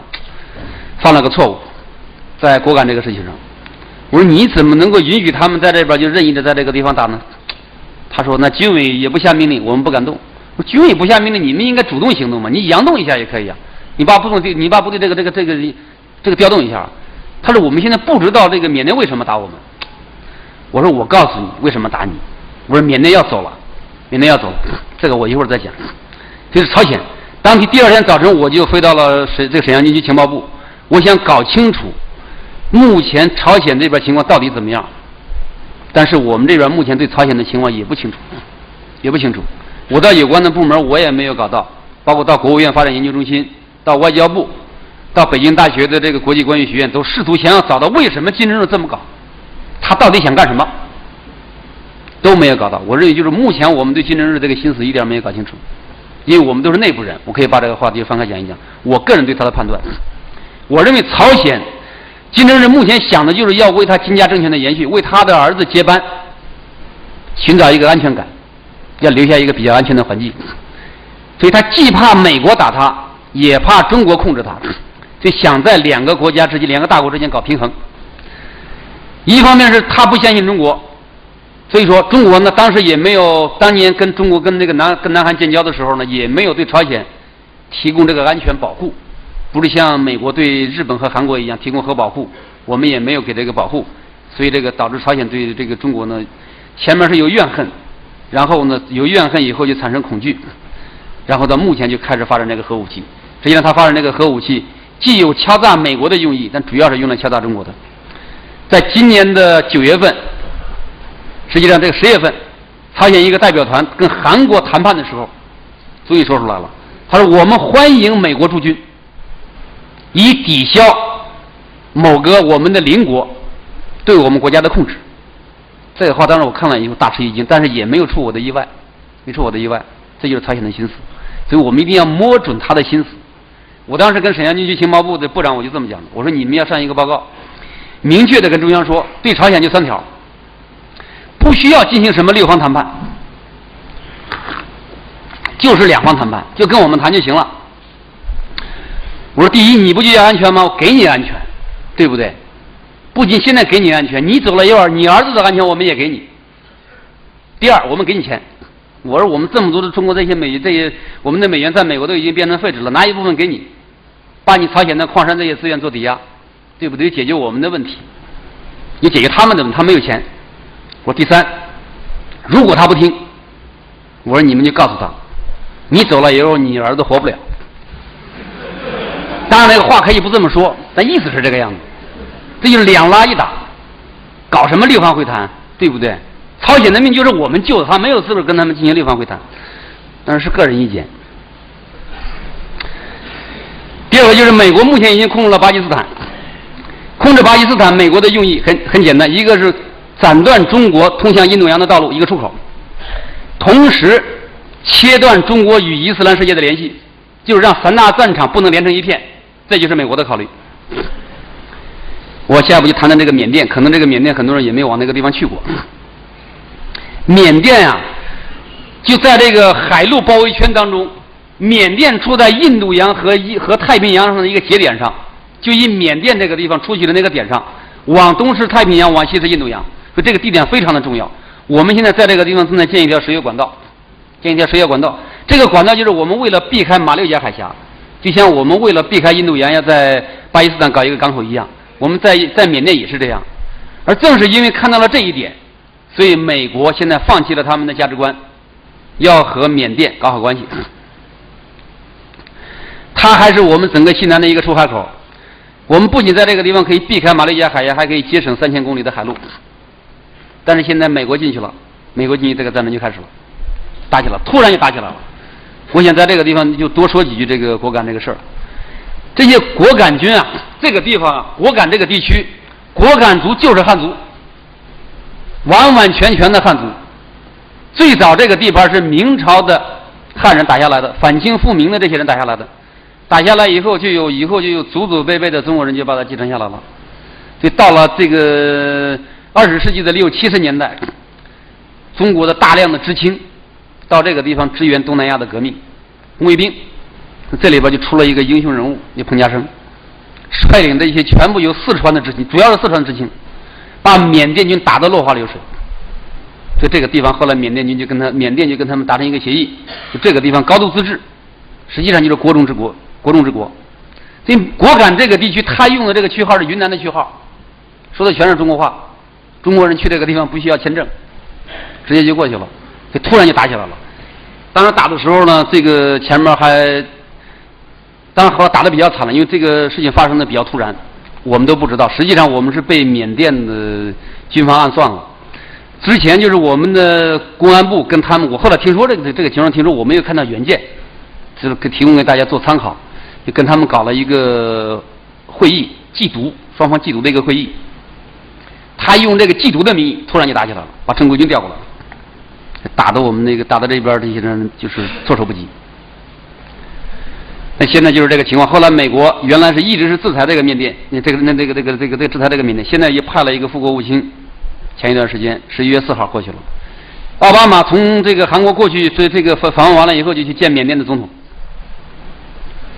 这彭家声说，缅甸的军政府很想跟美国、印度搞好关系，想急于证明中国自己不是中国指使的傀儡，所以向果敢痛下杀手，同时也是示出我们的反应。但实际上我们也没什么反应。外交上一边在我们的卫星，美国同时还组建了针对中国的第5纵队，这个大家都很清楚了。台独、这个达赖等等这些，现在目前呢不仅支持这些势力，问题是这些势力现在全部连成一体。你看看，这个达赖跟热比亚不就不同性别、不同宗教，对不对？这为了一个共同的目的，为了共同的目标，抱在一起了。这些美国现在这些势力呢，他们都是以美国做总后台，所以就是美国总统是美国那些权力家族的道具，可是美国总统手上还有2个道具，还有一堆道具，就是这些小木偶，什么热比亚呀、什么达赖呀、什么这个法轮功啊、什么等等，包括郭金义这样的文化汉奸、民运等等。大藏区。那天我跟这个纳尔的这个人谈到过这个问题，就是说美国为什么在西藏要搞这个西藏这个事情，就是在美国大战略当中它有一环，就是要控制将来如果一旦时机成熟，就会让这个大藏区这个地方独立。为什么？因为这个地方有7条大的河流，印度的这个亚洲的7条大的河流都发源于这个西藏这个地方。这美国的战略家认为，控制了西藏，控制这个水源，控制这个源头，就可以控制整个这个欧亚大陆的亚洲部分，全可以控制。就我们到现在，我们那个研究这个战略里边的人，我还没有发现谁有这样的一个视野，就是没有看到这一点。新疆的事件，我多说几句，因为我从那个地方过来以后呢，我这个当时在西藏这个事儿啊，在休息时我跟院长跟政委还谈到这个问题。就07年我去这个07年我去西藏，11月份去西藏，了解到那个地方发生过一个重大的事情。这个就是因为一个很小的事情，当时这个西藏的一些牧民，康巴地区的一些牧民，欢迎就喊出一些这个让达赖回国的口号，那么我们的武警就把这个人控制了，一个村长控住以后，这个牧民马上包围我们的宪政队，抢夺这个弹药库，后来在抢夺的过程当中，我们其他的这个武警呢，就派这个武警过这个地方支援以后，然后牧民也派人过来支援，他骑马到这边去动员，最后形成像那个花卷一样，夹心饼干一样，层层包围，大概裹了3、4层，最后过了2到3天以后，我们的大部队过去把他团围住。这个事儿呢，因为当时是密集比较高，很多部队都没有通报，因为他把他压住了，这个事儿你没当个事儿，没有通报。后来我去了以后，我了解到这个情况，而且这个事儿过完以后，他们这个发现这个藏民去带的这个枪都已经不是当年这个牧区打猎用的枪，打猎我们当时政府允许牧民拥有5、60半自动，因为他们要打猎为生。那这一回去的拿着枪五花八门，什么都有，不仅是半自动。后来这个把他们这个牧民解散以后，他们进行这个交枪，到牧民家里去收枪。藏民没有一个人交枪的，谁都不交。最后怎么办？最后就买枪，从他们手上买。所以破枪基本上几千块钱一支，好枪达到1、2万，结果我今天没带这个盘，因为这个密集也太高。这个枪收上来的呀，堆积如山。我后来一看那个枪，这是半天我都没说话。什么枪呢？AK-74，本拉登身边经常放的那一杆枪，那个枪不是我们那个5、6式的冲锋枪，大转盘机枪，伯克式的手枪，什么枪都有。最多的是6.3式那个全自动，这个枪我们已经淘汰了，但是大量的枪在他们这个地方。后来我就问我说，这个枪怎么跑到他们手上去了？说起来很有意思。这个枪是我们当年支援这个缅甸共产党的枪，后来缅甸共产党这些人停止这个抵抗以后，停止这个反政府以后，他把这个枪又卖给了他们，这藏民从他们手上，这个枪我们当时无偿是这资源给他们的，所以这个枪后来他们又卖给藏民，藏民又把这个枪后来又卖到我们手上，那个枪买过来了，那枪太多，很多手枪，一长一短，我才知道这个牧区藏民的全民武装程度相当的高，还有很多的炸药。所以当时我就给这边的这个领导，我就给他写了个报告，我说这个问题很严重，我说根据我对这边的局势的整体把握，我说我认为08年3月份西藏要出问题。我说为了感谢你这么长时间10几天对我的关照，我给你留了一个报告，文人嘛，我说一个学者嘛，啥也没有，无以为报，给你留一个报告，6000字。我说你希望你把它报给中央。我说我判断的这个结果就是这样。我说我研究问题跟别人不一样。我说我研究的所有问题全是预测，包括这个报告也是全是预测。我不研究对以往的这个事件的这些解释说明，通通不干这个事情，搞预测。我说明年3月份一定会出问题。我说要是不出问题，你也没什么损失。未雨绸缪有什么错呢？对不对？我如果出了，可能对你不会有坏处。有个报告，你看他们见的太多了，天天见这个事情，没有把它当回事儿。我给他讲，我说为什么08年3月份会出？我说因为08年3月份全国人民的这个注意力全在北京，而我们军队解放军的注意力都在台海，怕谢长廷上去以后宣布独立。我这个时候西南方向是个空当，达赖一定不甘寂寞，在这个地方闹事。我以你今年这个07年8月份出的这个事情，武警从这个成都这个地方跑到这个事情发生在理塘甘孜理塘，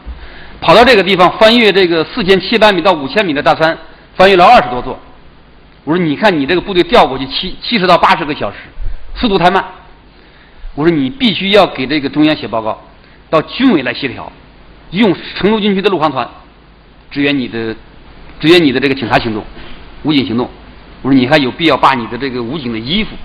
运上这个几万套放过去，到时候让解放军穿上你的衣服。我说你再印一些你那个武警警徽的那些不干胶的这个胶条，把那个军徽给它挡住，因为你用军队容易受人一柄。你看这些东西我都给他想到了。我说你要这个你有必要，你到时候通过上层来协调，以有利于尽早的控制这个态势。结果这个报告也没有上，所以后来当他给我打电话的时候，这个他那时候他也在北京来开会。那个时候我们的武警已经被这个藏民砍到200多了，所以说付出了非常大的这个伤亡和代价。新疆回来以后，我6月底回来，我这一回去新疆和兰州大学的西北民族问题研究所全是研究这个民族问题的专家，最低是博士生导师，最低是博导，一路十来个博导，兰州大学的、新疆大学的、四川大学的，全是研究民族问题的。这个从这个河西走廊走到这个乌鲁木齐，然后从那个地方穿越整个南疆，我一路上都跟他们说，我说新疆的问题很严重，偏偏我到那边去看到的情况一点都不严重。到哪个地方，因为都是当地政府接待，所以每到一个地方都是组织这个维吾尔人的这个歌舞团跳舞，维族人这个能歌善舞，那看到的全是歌舞升平。所以我一路上说新疆很危险，一路让他们笑话我。他说就你是这个唯恐天下不乱，满脑子都是危险，危险在哪儿呢？所以说当时我也没看到危险，我那心里没有底数，但是我老感觉到肯定是危险，我老预感到这个地方是有问题，我说不清楚。对，回来我给这个首长汇报，他说你感觉怎么样？我说跟西藏问题不一样，我说西藏我能够判断出时间和地点，是因为我看了大量的东西，你内部的一些东西，加上我的一些这个分析，我说我能判断出来。我说但是新疆这个问题我判断不出时间，但我能判断出地点。我说新疆一定会在乌鲁木齐出问题。他说为什么？我说现在新疆大街小巷都有一个口号，所有的人都在喊，中国的问题在边疆，边疆的问题在新疆，新疆的问题在南疆。我说这句话是不对的，尽管我才去了15天，我说我也感觉到这个地方不可能出在南疆。他说为什么呢？我说因为南疆和南疆的这个人口比例构成，维吾尔人占了95%，其他少数民族占了5%。这个民族构成，我说它就不会起很大的民族矛盾，都是维族，维族跟维族自己之间是没有矛盾的。我说这个5%的汉人全是拿枪的，建设兵团、武警和解放军，他不敢惹。我说这个地方不可能出大问题，出一些小事件，大事件都不可能出。我说最大的问题，北疆也不可能，北疆都是汉人的地方，维人占的少，他也不敢闹。问题就出在这个乌鲁木齐，我说这个地方一半对一半，最有可能出问题。他说这个，那你为什么不能判断时间？我说我不能判断时间，是因为这个地方的形势太危险。我说它可能会出在明天，也可能会出在明年，哪一天我不知道。我只知道这个地方的这个形势非常危险，因为我从很多我自己调研的东西，因为大家是内部，我可以把这个话说出来，希望大家也不要举报。这个地方2个原因，我们现在这个。因为在政工系统，我是心里面很有一种担心，是这个话能不能讲出来？但是又觉得既然是母校，反正是对不对？坦诚现在可以讲出来，也不是咱们也不作为这个其他的这个场合，都是内部，也不对外这个散发。就我说我自己的个人的观点，不对大家可以批评。咱们现在一直把这个新疆问题当成这个三股势力，我都觉得这个三股势力啊，只是一个影子而已。就算是，也是外因之一，也是个外因。核心问题还不是他，所以我后来讲了，我说他说核心问题是什么？我说核心问题是我们目前社会问题在民族地区的反应太腐败了，这是第一。第二，我们的生产建设兵团烂掉了。我这个话把首长都吓一跳，他这个结论可不能随便说啊。我说我要没有充分的调查这个研究，我绝对不敢说这个话。谁敢说这个话？我说当然我也不能说现在这个我就有了很多的这个依据，没有，我只是通过这个对生产建设兵团的底层研究的东西。我说我得到的一些，由于时间也比较短，我说我调研的这个结果就是这样。我说别的都不讲了，其他的这个在新疆的这些干部我就不说了。我说就是建设兵团的这个腐败，生产建设兵团已经变成了一个生产经营集团，仅仅从这个指导思想的转变就已经是烂掉了。所以从一个生产建设兵团让你去到那边对内保持这个民族地区的稳定的，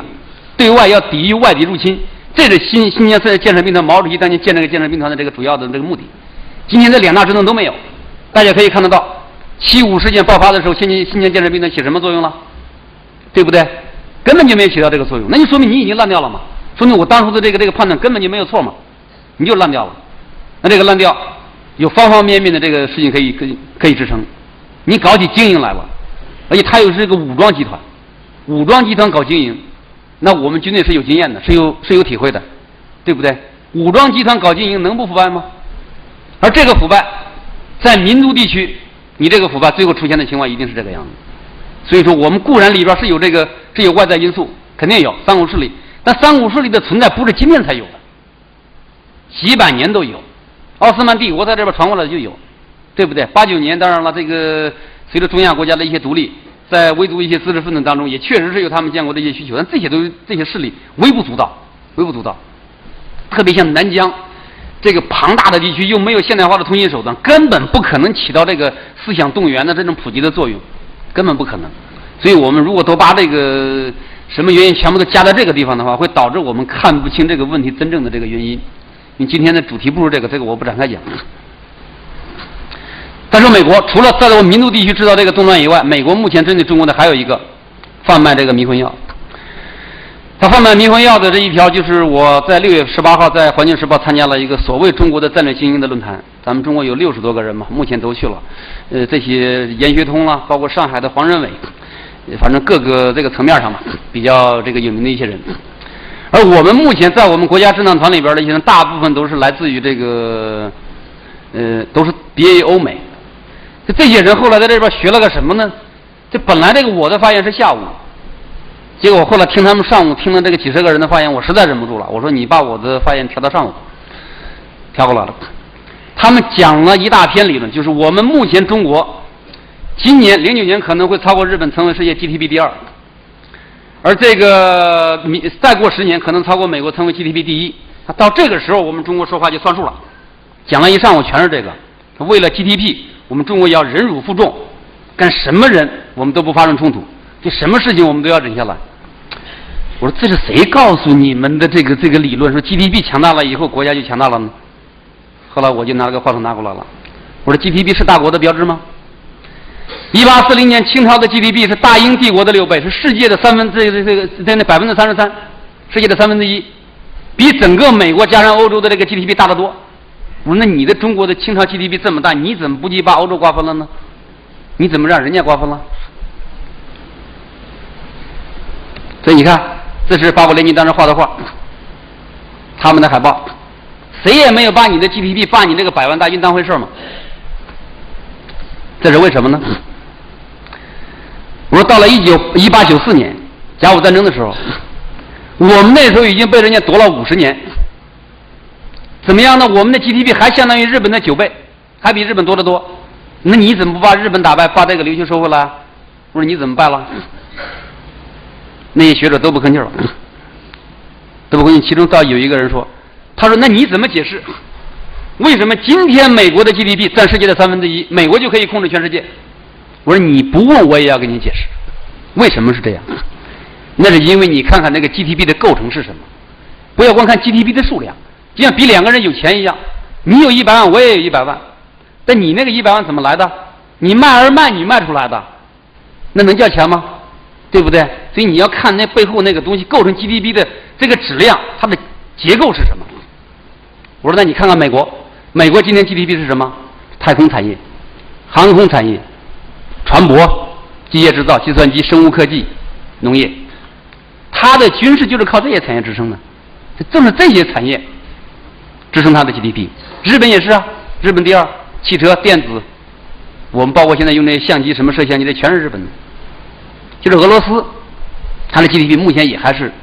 虽然 GDP 只有中国的一半，但是哪个国家敢小看这个俄罗斯啊？清朝呢？清朝 GDP， 茶叶、蚕丝、瓷器等等。所以那个时候欧洲人家的 GDP 是什么呀？机器、大炮、军舰、工业产品。所以我后来给他得出个结论，我说战争是双方 GDP 质量的对撞，不是 GDP 数量的抵消。这也是他们画的画，八国联军画的，一个大拳头抵挡人家的大炮，抵挡人家的军舰，就是这样。所以说，我说中国的经济学家，我也没指哪个人，我说你们不仅没有军事常识，也没有历史常识。当然说话说得很难听，所以伤了一些人。我刚才说了一个话，我说没有国防转化能力的 GDP 实际上就是狗的屁，这不是汉语翻译过来不就是这个翻译吗？谢谢。后来这个现在在北京都已经传开了，就应该这样翻译。然后还有一句话也传开了，我们只会卖地盖房子的当今中国经济其实就是一只纸老虎，就是这个。你不要在那吓唬别人。看我们今天中国的 GDP 什么构成的？和清朝一样，我们今天的 GDP 是什么呢？这个是薄熙来说的，拔一条裤子换美国一架飞机，都是一样的 GDP， 但是能造一架飞机的这个国家是强国，生产拔一条裤子的这个国家就不是强国。看看我们今天的 GDP， 房地产、纺织品、烟酒、玩具，这些东西战争的时候都不能转化为国防力量。我们战争的时候总不能拿着玩具背着酒瓶子上战场吗？那怎么办？那只能用我们的血肉组成我们的长城。所以我们今天的这个战略产业已经全面的空心化。像上海和北京，这个我当时就写文章批判过，在我《生生蓝言》里面我就批判了。我像上海和北京这样的城市也去发展房地产，你是国家的高技术产业的城市，发展这个东西。这也是我的结论：肥大不等于强大，重量不等于力量。现在我们的航空工业还提出要万亿目标，要达到这个 GDP 的1万个亿航空工业。我在很多演讲当中，因为我不能再写文章了，再写文章的话，他们就会告空军，因为航空工业和空军的这个关系非常的密切，所以我不能写文章。但是我在很多的内部场合，我抨击过他们。我说你推这个1万个亿有什么用呢？你赶紧把我们的 F-22造出来不行吗？对不对？就算你造不出 F-22，你就是造个发动机也行啊。现在这个发动机30年也没有造出来，整天也去造这个东西。现在你看我们的大飞机制造商只能为这个波音造一个机门和尾翼。当然了，现在我们说了，年底我们的大飞机200吨的大飞机就可以试飞了，就可以组装出这个组装出来了。我可以给大家把这个揭破一下，对外宣传嘛，刚才不说了吗？宣传有纪律，那就把它咱不对外宣传，那些东西都是组装的，所以我认为我们各个行业的这些企业家都是政客化，吹气球，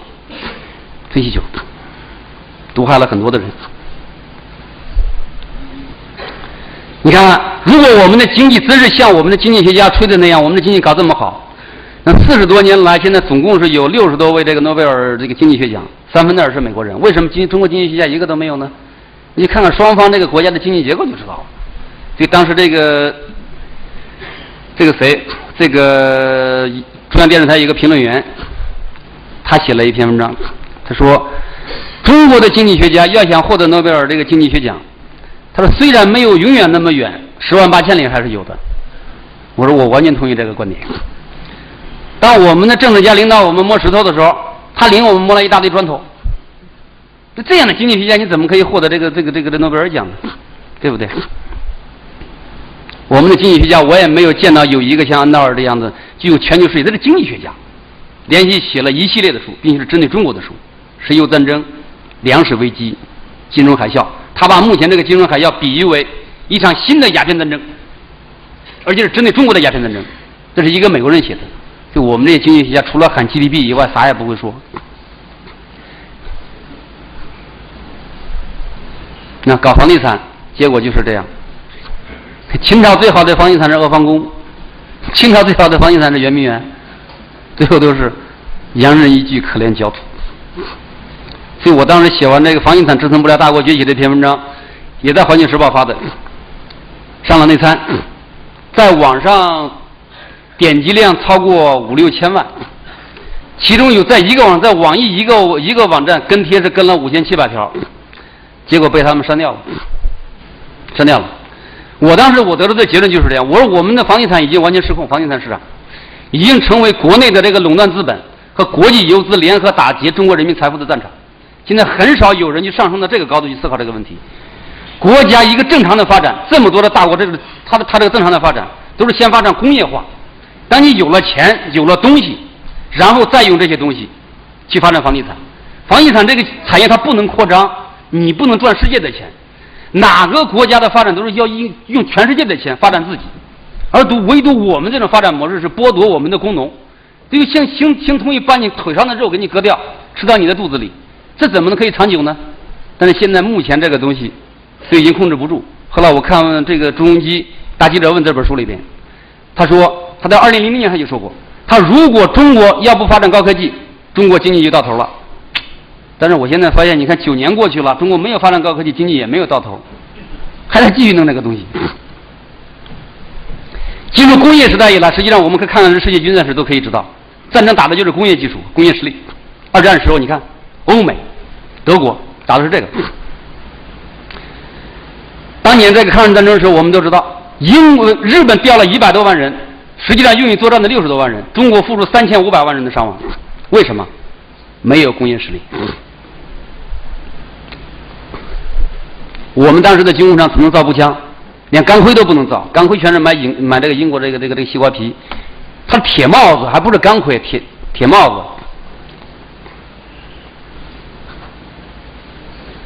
所以由于今天我们没有核心技术，所以我们目前整个这个军队的这个技术形态啊非常低。这也是我在《环球时报》说的这一篇文章，这个当时把那个难听的话拿掉了。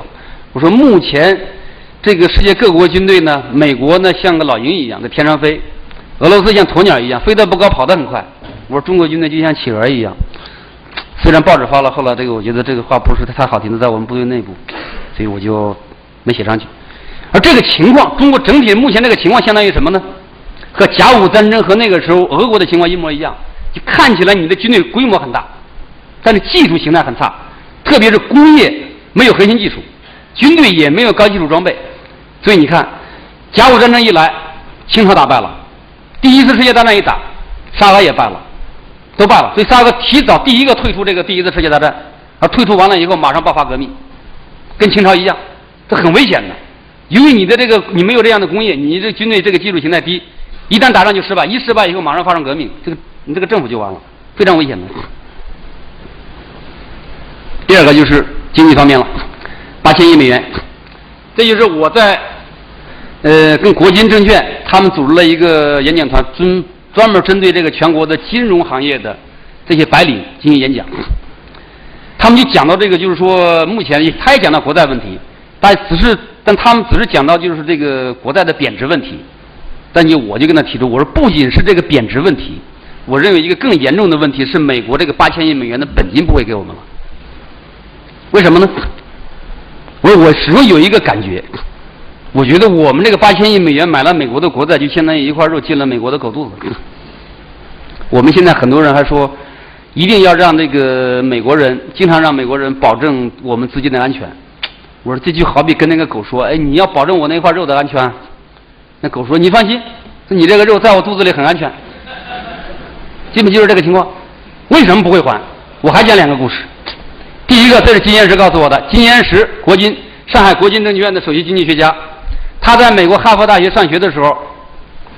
他的老师他告诉他们的老师，这是个真事儿。这个索罗斯，他索罗斯的这个门徒，他索罗斯现在是1年和一个不同种族的女人发生1次恋爱，但到每一年的最后一天解除，70多岁整天玩这个东西，在玩钱。第二个，他讲这个，他说这个他有一次开这个年会，巴菲特这个年会，巴菲特就说，他说我们美国的经济就是借钱经济，借全世界的钱，推动我们的经济。这时候就有一个小孩站起来，他说：“巴菲特爷爷，巴菲特爷爷，他说那你们借钱，那将来不是要让我们还吗？”巴菲特跟他说了一句意味深长的话，他说：“孩子，好好学习，让你的孙子替你还。”所以说，我一听那个话，我就越来越觉得紧张了。就我们这个钱，当代人是还不了了，就我们要等到美国孙子去还。但美国孙子还有孙子，所以这个事什么时候还，我也不知道。同次演讲里边还有一个美国发明G2的一个人，这个门迪斯，刚才来的那个国际证券的王总，就刚才这个拿着这个书进来的这个，就是他们邀请的G2。我跟他同台演讲，他先讲，我后讲，他第一个讲，我第三个讲。我一听他讲的这个话就不对，他拿这个G2，所以我就对他进行这个猛烈的批判。他说所谓G2就是中国人生产，美国人消费，中国人挣钱，美国人花钱。我说哪有这个道理呢？我们中国人生产，我们不能消费吗？我们不会消费吗？我说你好比就是说我们中国人就是牛，我们吃进去的是草，挤出来的是奶，挤了奶以后给你们美国人喝，我们不会喝吗？我们挣钱你花钱，我们自己不会花钱吗？这就是我们设计的格局。我对，这就是你要骗我们的那一个格局，对不对？另外一个，他后来他一讲，底下有个观众问他说：“门迪斯先生，他说刚才戴先生讲了，说8000亿美元你们不会还了。他说你给我讲一讲，你们会不会还我们这个钱？”他后来说了一句话，他说：“我们当初美国独立的时候，我们欠英国人的钱，结果我们把他打跑了。后来我们又欠荷兰人的钱，荷兰人我们也把他打跑了。当时我们不过是借了8000万美元而已。现在你这个情况只不过是8000亿嘛，跟他没有本质的区别。那就是他没有说出来。你要找到要钱，还是把你打跑。”那后来这个观点是我和他争论的，因为今天时间关系，我就不再讲这个东西了，批判他的观点。贸易围堵，目前是美国带头，正在全世界正在发起对中国暴徒般的贸易攻击。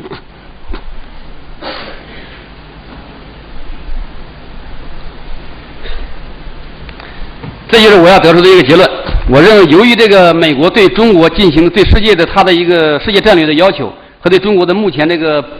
大包围圈的一个合成，得出的一个结论就是下一场战争中国在劫难逃。第一个原因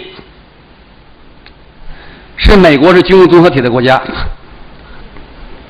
它1/3的大企业全部在从事这个军民生产，军火是最暴利的行业，它的这个是它的技术、它的经济全部靠军工产业这个拉动，而就只有战争才能拉动这个军工产业。所以说，这个战争打了以后有几大好处：一个是美国军队的装备的损耗可以向军工厂这个订那个军火；第二，可以向世界去卖它的军火。所以美国的每一场战争都是它的武器的一个广告，面向全世界去卖这个东西。打仗可以要别人的命，不打仗就要美国的命，所以美国要打仗。现在是欧洲在给美国这个奥巴马什么事都没做，给他授了个诺贝尔奖，我认为是给这个老虎拴了一个红头绳，带了一个小龙头，就是希望他不要打，希望他不要打。但是很有可能这是不可能的，因为美国的总统获得的诺贝尔和平奖非常的多，但几乎没有一个的总统在他任期内不打仗的。最好战的这个西奥多罗斯福，就是首先拉开美国战争崛起序幕的人。而相比较而言呢，我们30年呢，前30年你打了几次这个小规模的战争，全是自卫反击，后30年一仗都没有打。所以美国的国家性质、实力、利益决定了美国仍然是世界上的战争国家，这是第一条原因。我们不能摆脱战争的第二个原因，这是我用了好几年的时间把它总结出来的，是战争跟着财富走，就像食肉动物跟着食草动物走一样，这是个自然规律。所以我们可以看24世纪3次这个财富大转移。第一次财富是欧洲从中国抢完财富之后，欧洲变得富有，那欧洲就成为这个世界财富的中心。20世纪50年代以前都是。到第二次财富转移是70到80年代，欧洲的工业需要中东的石油，所以中东财富都跑到了中东，就是欧洲都把这个钱，欧美都把钱送到了中东。第三次财富转移是现在都跑到中国来了，中国的低人力的这个人力成本比较低，大量的这个财富都在中国。3次转移，我们先明确，就是这100年的3次转移。那每一次转移都伴随着血腥的大战。当欧洲是世界财富中心的时候，2次世界大战全打在欧洲；中东是世界财富中心的时候，连续20多年5场大战，小战无数。那现在财富中心到了中国了，凭什么说中国可以避免掉这个战争呢？这就是我的历史规律就是这样。还有第三个原因，经济危机一般都带来战争。所以20世纪初的英国的经济危机导致了第一次世界大战，因为战争可以刺激经济，所以大家都选择战争的这个样式。1929年美国的金融危机导致了1930年的第二次世界大战。70年代的石油禁运导致经济危机，引发了种种一系列战争。所以现在又是第三次金融危机，兰德公司已经提出了战争方案。所以我认为目前美国正在寻找战争对手，所以我判断从09年开始10年以内，就是可能中国会迎来战争。这句话又是安道尔说的，他说奥巴马跟小布什没有本质的不同，他说奥巴马是披着羊皮的小布什，披着羊皮的小布什，实际上应该是披着人皮的小布什。所以目前奥巴马，我刚才讲那个前边09年上来以后，对中国这个周边形势为什么这么紧张，全是奥巴马政府干的，而不是小布什。因为小布什是因为在反恐的时候中国帮了他的忙，所以小布什对中国还是比较感念的，所以对中国没有进行这个大规模的围堵。恰恰是奥巴马，我们认为是和平总统这个奥巴马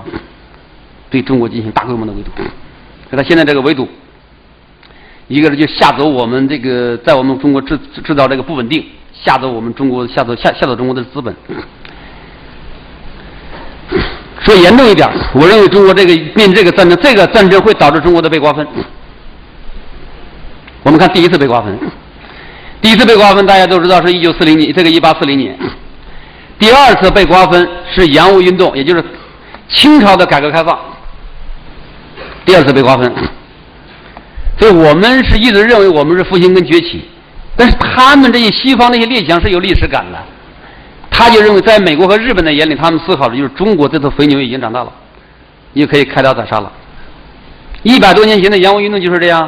当时洋务运动之前，中国的财富已经被他们夺完了，所以他们暂时就停下手来，让中国发展。中国就发展了30多年的改革开放、洋务运动，积累了很多财富。日本突然上来了，把中国放倒。所以这个甲午战争这一个战争失败，中国赔掉日本的钱是多少呢？赔了这个日本是2亿3千万两白银，还加上价值1亿两的这个战利品，相当于日本国民收入的7倍。日本正是靠中国的这一笔赔款奠定了日本现代化的基础。而这场战争又导致了这整个世界全都扑上来了。英国当时报纸就是这么评论的，他当今整个欧洲都在无论是这个欧洲朝野里边的人，还是他这个在农田里边干活的这些这个农民，都在谈论瓜分中国。那就是因为甲午战争之后都一块来了。德国当年鼓吹说，现在中日失和以后，整个欧洲之人全部皆欲瓜分中国。俄国新闻报说，要紧紧抓住中国甲午战争失败的大好时机，干净利落地解决中国问题，有欧洲的几个国家加以瓜分。这是第二次瓜分的。那个时候的瓜分导致我们中国的版图塑到这个样子。所以我认为未来的20年之内，中国会有一场针对中国的大屠杀、大哄抢。刚才我讲了，这是他们列强，他们是有历史感的，我们也应该有历史感。我们看看这个欧洲、欧美，他们这个几百年的他们干的事情，他们干的事情就是在到处掠夺财富。先是去夺这个南美洲的黄金白银，夺非洲的木材黑奴，地理大发现就是财富大发现。后来到19世纪发现中国，然后1840年中国的 GDP 的1/3，到1940年呢，100年后中国人被夺的老百姓都穿不上衣服，夺得干干净净。这100多年来发生在中国这个土地上的战争数不胜数，但在这个100年当中，美国没有发生一场战争，日本也没有，苏联打了一场内战。所以我认为我们改革开放虽然60年，但由于历史上2次瓜分被他们抢得太厉害，所以目前还没有强大到能够进入列强的这个程度。而世界战略焦点为什么转移到中国？那就是因为世界经济结构的变化。这一点刚才讲了，正是因为由于世界财富的这个中国成为世界财富的中心，因此也成为世界战略的这个焦点，战争因此也就注定中国将会成为这个大的战争，这个大的战场，就是这个情况。食肉动物围着这个食草动物走。战争将在20年之内爆发，还有一个原因，就是美国军队，美国新型军队，这个也讲到军事上，将在2030年左右完成最后的变革，完成最后的定型。也就是说，到那个时候，美国不是有4大军种，而是有6大军种。他新成立了一个网络战司令部，就是今年的6月份，一个4星上将，一个上将当他的司令。在此之前，美国在82年就已经成立了这个空军太空司令部。你就是这个天军和网军将会成为美国的未来战争的主力。他的1小时打遍全球这个理论，我在《圣上狼言》里面都已经说过，这是针对大国准备的屠龙刀，让大国能在1个小时以内快速瘫痪一个大国。我们很多中国人还不知道的一点，这也就是我经常在外边跑，我碰到的一个情况，实际上在高层也没有引起注意，就是很多的美国游客、日本游客经常在我们的这个城里边，在我们的这个边缘地带拍我们的很多东西，你看起来就是游客，不过是在留影，不过是在这个照相而已，好像什么东西都没有，它也是合法的。他们在干什么呢？他们在进行美国的一项大的工程，叫数字地球。就是美国目前它的几十个卫星把地球扫描了无数遍，再建立了一个宏观的整体的，就是把地球所有角落全部给你数字化。但是有很多城市里边的具体目标、具体街道他不知道，他要靠美国的游客带着他们的摄像机到这个地方去拍具体的东西，然后美国回去军方再把它买回来，输到他的电脑里，这样他要打到哪一个地方的时候，他能够精确到每一栋建筑，再进行数字地球工作。这每一次新军事变革，它都是先进的对落后者的一个残烈这个屠杀。所以现在目前这一次，伊拉克跟阿富汗成为美国新军事变革的牺牲品，那这是开始，到这个战争，到这个新军事变革结束，大概在2030年结束，到这个时候，中国可能会成为它的牺牲品，会不会成为牺牲品，取决于我们国家的工业化水平和新型军队的建设的速度。还在于我判断这个时间，还在于我们目前这个发展模式将在2030年达到一个危险的临界点。我不是太懂经济，所以我在跟国金证券这个经济学家在演讲的时候学到了很多的东西。这是里边的一些结论，来自于咱们这个国金证券的一些经济学家。他说，咱们那个特别是金岩石教授，他形容我们国家的经济是吹泡泡发票票。没有这个一看经济困难了，马上发票子，然后再制造一些概念。今天那个 GDP 8%，明天是9%，反正就给你就搞这个东西。所以他说这个目前，而且他提出一个数据，他说目前我们今年09年中国的货币发行量和美国一样多，可是美国的 GDP 是我们的这个3倍多，是我们的3倍多，这就意味着我们今年的通货膨胀率在16%到20%左右。尽管我们上面说要预防通货膨胀，实际上已经在膨胀了。所以说这个情况一旦要到这个泡沫，他判断的这个泡沫到2030年，中国的这个经济泡沫达到这个最大值。他当时这个预计的就是像上海和北京这样的城市，因为我们目前国家发展的这一个思路就是国家的城市化，拼命的盖房子，拼命的造房子，拼命的城市化。到2030年，他说像上海和北京这样的城市都会有1亿多的人口。所以他说，他判断这个房地产到最后，他说你像上海目前剩下的房地产达到30万一平米，不是不可能的。他的结论是这样，就是还在不断的膨胀，但是这个泡沫会在2030年的时候会破灭，而这个破灭，日本的经济泡沫曾经破灭过，但日本没有发生战争，为什么？因为它是美国军事体系的一部分，加上美国又是高技术的，日本又是高技术的国家，所以尽管经济泡沫破灭了，那么它不过是它还能维持这个经济的正常运转。但是我们这种经济结构一旦破灭，我认为加上美国外部这个军事形势，加上美国对我们中国的图谋，一定会伴随这个战争的来临。所以当我们泡沫吹到最大的时候，正好是他们的列强那个新军队达到完毕。所以我说那个时候应该是我们是大的气泡，人家是大炮，两个又要对撞。而这个是对未来的这种研讨，加上美国和北约和俄罗斯的这个对峙，可能会在这个同时爆发这个战争。这还有一个问题，就是中国最大的危险，除了这刚才讲的是外部问题，讲的我再讲讲中国内部的问题。前不久有一个英国人写了一篇文章，他说中国人是世界睡觉冠军。他是从一些小的事上看，他说这个中国有时候你看那个汽车上，还是看哪个地方随时随地都有人在睡觉，但他这看的都是一些局部，他实际上他没有从更深远的角度去考虑。实际上我们这个民族的确是爱睡觉，从1840年你说我们被人家夺了这么长时间，到现在还在睡觉。所以拿破仑那个时候认为中国是睡狮，我认为他看错了，他离中国太远，中国应该是一头睡牛，根本睡了就不行。内忧最大的问题，这个问题大家不用讲，大家都很清楚。我在这里边讲我看到的一篇文章，当时看到这篇文章以后，我是当天晚上就失眠了，就是看了这个赵烈文跟曾国藩的一个对话。他们两个在1867年，两个人曾经有过一个对话。曾国藩当时在湖广当总督，他的一个朋友从北京去看他。然后就跟他讲，他就问北京情况怎么样。他说北京官府现在是明火之仗，街上有很多人没有衣服穿，其中有一些妇女也穿不上衣服。曾国藩说可能会激起民变。完了，这个赵烈文就说，他说不只是激起民变的问题，他说本朝可能会有很大的危险。两个人就论起来。赵烈文就告诉他说从现在开始。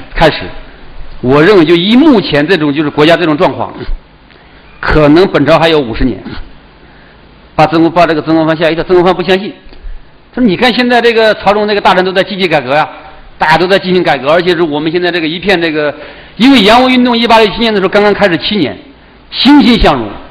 外资大量的介入，各种工厂就是雨后春笋的这个上来，人民都在这个忙着挣钱，而很多这个朝中大臣也在不断的完善改革国家的方方面面。完了，这个赵烈文就说，他虽然他们都在改革，但是改革的这些东西，这些方面都不是从最根本的方面去改革，他所以这个根本挽救不了这个本朝。完了，这个曾国藩说，那不是还有一个人很开明啊？他说，你看奕欣这个人就是个改革派啊，他很开明啊，这个人很聪明。这个赵烈文说，奕欣聪明，现有之，以小智耳，也是小智慧。他所以说这个是没有办法。完了，曾国藩说他那要不然，他说那我就去跟皇帝说，把皇帝迁都迁回来，迁到我这儿来，我用我的乡亲保护他。赵烈文说也不可能，他说本朝要是垮掉的时候，一定是抽薪一烂，土崩瓦解，神州陆沉，各自为政。后来他就给他讲了一系列这个道理。这个曾国藩后来听完以后就说了一句话，我日夜望早死，不忍心看到这个局面。我日夜望早死，现在我还没有听到过谁说他日夜望早死。这后年就是辛亥革命这个爆发100周年，我们要有这个历史感。所以到1911年辛亥革命一爆发，整个国家解体。所以这一个解体，蒙古出去了，到现在也没有回来。其他地方，新疆，正是因为这个1911年这个国家解体以后，新疆塔里木河，我们上次去南京调研的时候，就在塔里木河旁边吃饭。当时我就跟他说，我说100年前这个地方的河水都被汉人的鲜血染红了。那就是这样，民族屠杀这个就开始了。再一个，有空大家可以看一看一个《秋野沉梦》，写的是当年是一支这个清朝的军队在西藏镇守这个西藏的时候，国家解体以后如何避免这个藏族的这个追击，逃到一个大沙漠里边没有回来，100多人全部死在这个沙漠里面，非常的悲惨。这国家一解体，简直是没办法想象。就我们现在这个情况，这个问题不展开讲了，因为我们主要讲的是国家面临的外部形势。有时候内部的爆发还往往可以引起外部的这个忧患。而我们现在我就说一谈起腐败，老说都是官员腐败，固然官员是腐败，但我们的人民现在也很腐败。那我们不谈这个问题。你可以想想当年上个世纪我们那时候全国人民是什么样的精神状态？7亿人民7亿兵，万里江山万里营。今天呢，顺口溜是10亿人民9亿赌，还有1亿在跳舞，满街大街小巷斗地主。基本是这个情况。我这个因为有军工行业，我经常去军工行业里边很多高级首长，退休的高级首长家里的人都在做这个买卖，就是把外国的这些企业这个产品介绍到中国来，然后我们中国的这个企业，这要买人家产品的这些企业呢，就去那个地方，到外国去这个考察，所谓的考察，去的地方全都是一些那个灯红酒绿的地方，去这个地方考察。那天我跟首长的秘书，我们俩交换信息，他给我发个信息，我一看挺好玩，他说你看今天中国的现状，哄领导开心就做假，哄群众开心就做秀，哄老婆开心就做饭，哄朋友开心就做东，哄自己开心就做梦，其实就是这个情况。重庆大黑前两天打得很有名。那天我跟这个具体单位人不说了，也是相当高级别的人嘛，一讲他重庆大黑也是我们北京方面的公安方面的人士，他重庆算什么呀？在黑社会算什么呀？我们比流氓多了。讲的话就这样子。他还讲到我们目前的讲了一个具体的例子，一个歌手，大家都知道这个歌手，名字我不点了。在北京所有人的这个演出，他都要提成30%到50%，养了几大帮的黑社会，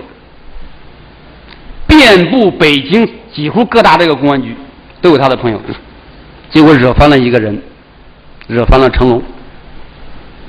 陈大哥也很厉害，就把这个事给他举报，上来以后就把这人给抓了，抓了这个情况给这个人打得过去，一脚就把这个主人给踢掉了，然后把他扔到一个盐水里，很多东西先交代了，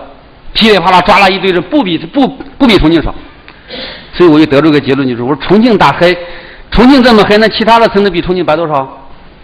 我说可能哈，可能乌鸡乌鸦的区别，最多白了些，就是像乌鸡白凤凰这样而已。因此我们应该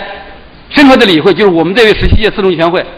胡主席号召我们的反腐败的用意，不仅仅是抓几个贪官的问题，很严重。再一个，民间腐败就是窃占。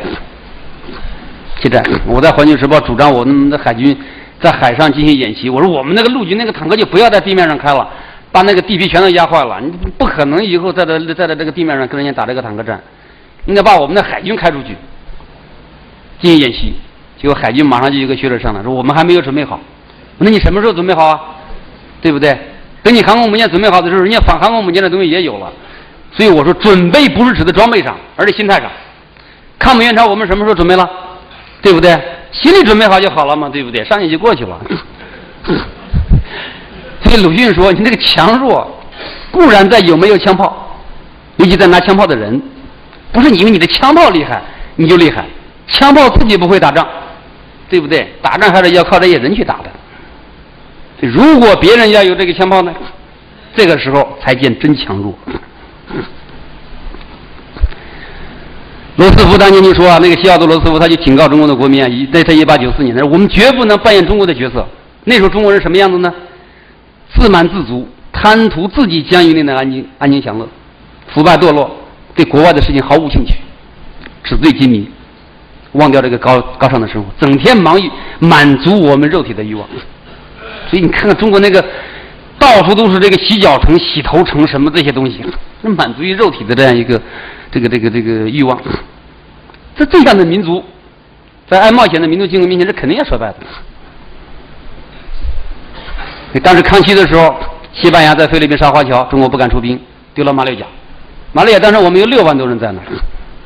琉球被日本吞并的时候，求中国，晚清不敢出兵。新中国就不一样，对不对？朝鲜那边一出事，还没求救呢，我们部队就开过去了，怎么样？全世界都佩服我们。98年印尼沙华桥，我这里边要讲一个事例，这也是我研究出的结果。抗日战争的时候，印尼华侨就为了救中国死了38万，但是二战结束以来到现在，印尼沙华就超过50万，那个果敢事件。张学良评价1934年的中国人这样说的：说这个时候这个中国啊，这个你看西方，你看他去欧洲考这个游历嘛，因为他丢了这个东北，全国人都骂他。他考察回来的结果，他说，教师为金钱，学生为文凭，对国家的贡献只限于摇旗呐喊。1934年，今天北京的一些地方大学啊，也差不多也都是这个样子。但是为金钱、为文凭，摇旗呐喊没有。蒋介石这样评价的：1934年，我们的官员虚假伪善、贪婪腐败，我们的人民斗志涣散，对国家福利漠不关心，青年呢颓废堕落、不负责任，成年人阴邪险恶、愚昧无知，有钱人纵欲放荡、花天酒地，穷人就这样掉到一黑暗之中，这样会引起社会动乱的。1934年，日本人当时评价这个中国的军队和中国的政府，他说那个时候甲午这个北洋水师一成立，他们很多日本人害怕中国。这个人在中国待的时间很长，他说你不要怕中国海军，他中国有一种陋习，往往有可行之法而绝无刑法之人，有绝妙之言而绝无谏言之事，就是说那个话说得很漂亮，但是都不具实践，你根本不用怕他。今天中国呢，就像当年马克思韦伯说的，到处现在我们中国弥漫政治市侩主义，软乎乎的幸福主义。不要说对这个其他的这些国家去开战，连动用我们的军队去救华侨，都把我们北京的一些地方学者吓得尿裤子。你动不动就说我们威胁，我说你威胁你配吗？你威胁你有那个能力吗？自作多情。这很多啊，我觉得在现在的很多情况呢，有点像路易15时代的法国。当时法国这个经过路易时代这个发展又非常的兴盛，全国大兴土木，建歌剧院，现在歌剧院只能演这个喜剧。而在总体上呢，这是我在《环球时报》那天那个论坛上发言的。我说我们就感觉今天这个中国很像拿破仑死后的那个法国一样，民族没有灵魂，国家没有方向，军队不会打仗，不敢打仗，最后在世界上被边缘化了。从我们历史上比，有点像宋朝。宋朝是到处宋，北宋的时候宋，南宋的时候宋，实际上我觉得应该叫这个朝，宋朝。到最后先宋前，后来把命给送掉了。就我觉得财富不是国家追求的唯一目标，还是应该有信仰。我们不仅要想着我们要怎么样，还要想着别人怎么样。历史根本没有中断，还在继续。所以前面我们就应该知道，我们现在就是讲完新疆、讲完西藏那个情况，我们看中国的地图，后来我就看就不是像原来那样看了，你从右边往左边看，我们的头颅在西藏，我们的新疆是我们的脖子，东南沿海是我们的心脏。最后的结果就是，如果这个事情要一旦起来以后，中国可能会被肢解。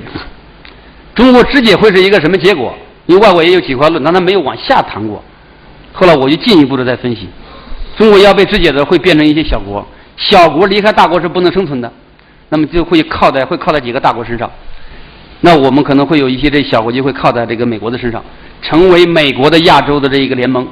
那么就会最后会成为美国的亚洲联军、亚洲盟军，向俄罗斯开战。因为俄罗斯由于人少，可能会动用核武器，那就会消灭掉中国大量的人口，同时也和俄罗斯同归于尽，实际上就是在为美国在打仗。因为美国同时也在包围俄罗斯，这里边就有两个可能：如果美国肢解了中国，他会用中国的人力去消灭俄罗斯；如果他先把俄罗斯给肢解掉，那么他可以利用俄罗斯的这个能源，掐断中国的能源供应，让中国臣服，我们中国要想不被肢解，必须要从这个精神和体格上真正强壮起来。当年八国联军在肢解中国的时候，他们写画过一幅漫画，曾经非常害怕。他们八国联军这个司令就曾经问过他的一个这个中国翻译，他说：“你们中国人将来会不会有朝一日也拿着像我们一样的武器到欧洲去？”那个汉奸回答不出来，但是今天我可以回答他，去不了。你现在我们到世界上去的是这个人，孔子。那我们5·4杂乱的孔家店，我觉得现在又在我们的思想上开始恢复重建。这个上海有一个王一维，复旦大学的，经常跟我一样在《环球时报》，我们俩发表文章基本上可能是《环球时报》发表最多的，他也写得多，我也写得多。他后来就被外交部发现了，说这个人对外交上还有点思考，因为我是军人，我不能过去嘛，把他派到欧盟当外交官去了。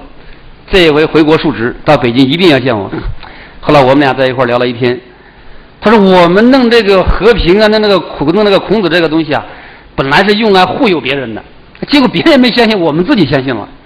所以我就说，你看那个 GDP 是在忽悠我们的西药，都相信了。孔子是我们忽悠世界的中药，都不相信，这可能是中药效果不行。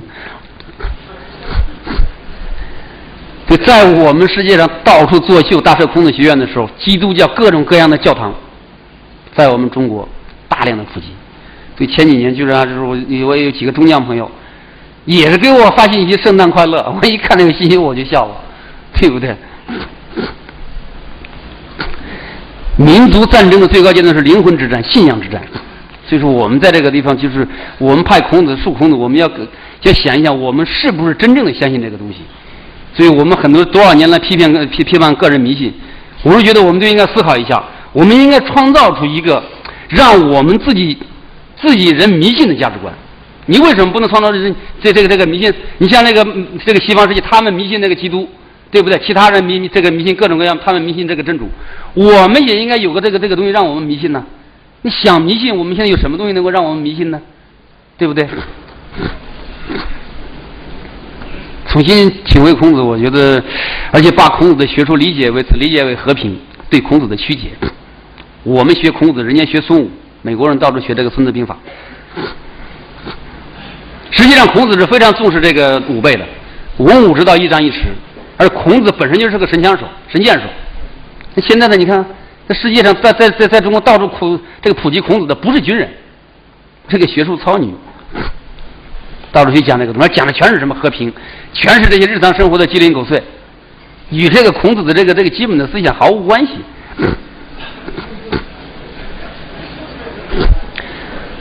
所以国防大学的徐院说过，我跟那个徐教授这关系非常好。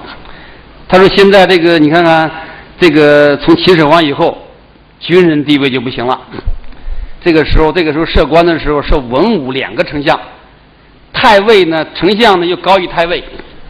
汉武帝呢又这个独尊儒术，兵家的地位更下降，啃书本的文官充斥官场。那到了宋朝以后有主敬，更瞧不起军人，给动不动你看就有一个比较厉害的军人还被他杀掉了，这导致整个民族的上古精神的堕落。所以我认为我们应该恢复我们自己民族的精神。孔子连他自己的祖国都没有保住，怎么可能拯救世界呢？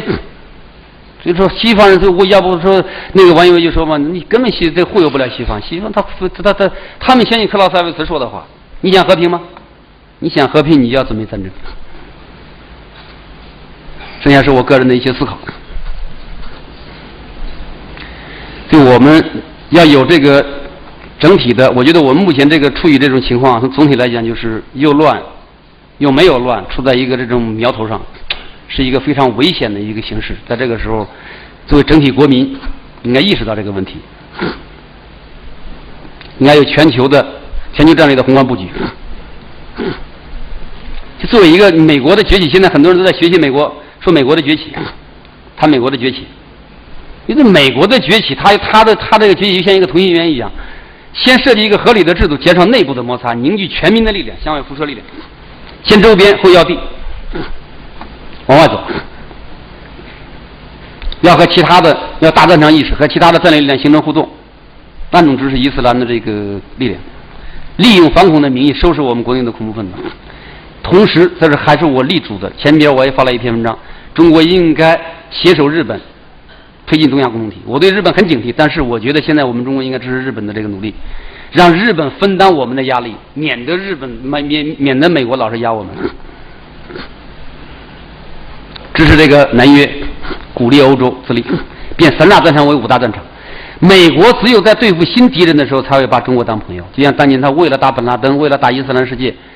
跟我们中国搞好关系一样。中国真正的战略机遇期不是等来的，是我们运作来的。而在这个机遇期，我们要做好作为国家这个战略部门，作为这个设计人员，要搞好几个整合，一个政治整合。我觉得我们目前这个政治整合还目前处在你看跟港澳台这一块是不同政治文明，跟新疆西藏这个地方是不同宗教信仰，我们国内还有不同的利益阶层，要找到一个共同的价值观，搞到一个这个政治整合。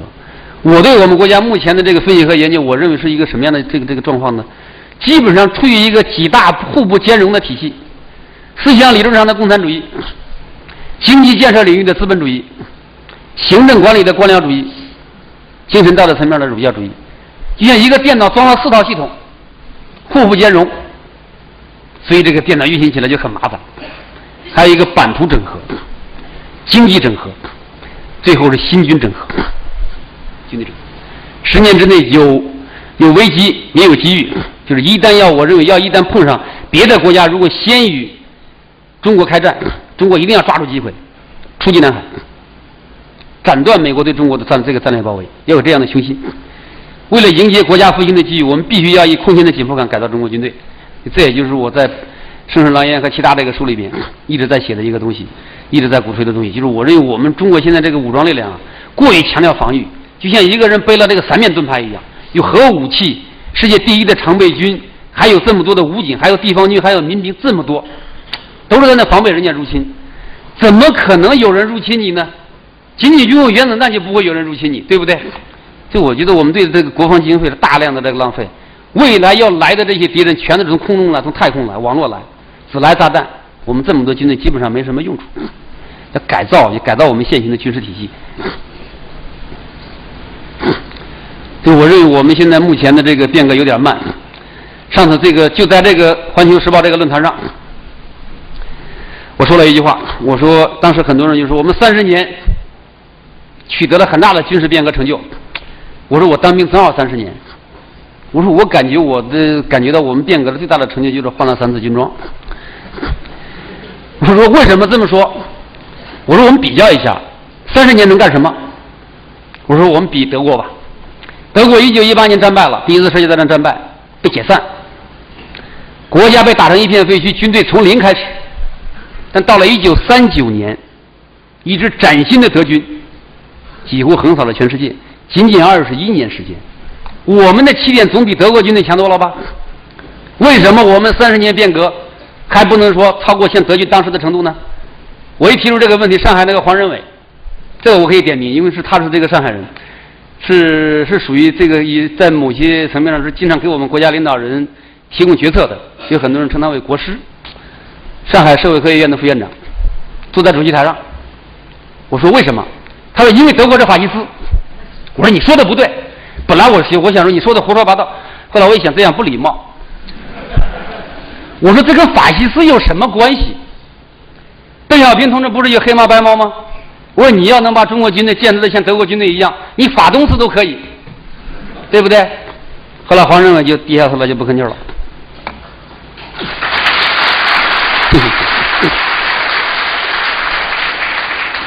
国家要走出去，就是我们军队应该确立这个进攻意识。我刚才说了，我反对海军比喻我们军队是长城，我更反对空军说自己是长城。这一回司令这个接见去世界各国空军的这个来访，我参加这个演讲稿的起草，我就立住坚决不能这么说，绝对不能让世界空军笑话我们。空军怎么能是长城呢？对不对？我觉得我们国家在这边前30年军队是保卫国家的生存，后30年就是保卫我们的发展。未来中国军队就要为我们国家争这个资源，争这个资源。我们清朝的时候丢了这么多的地方，对不对？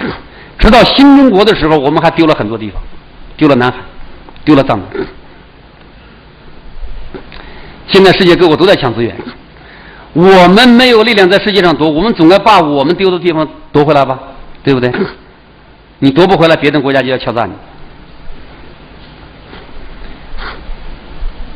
就我们不能让那个和平的诚意把我们自己束缚住，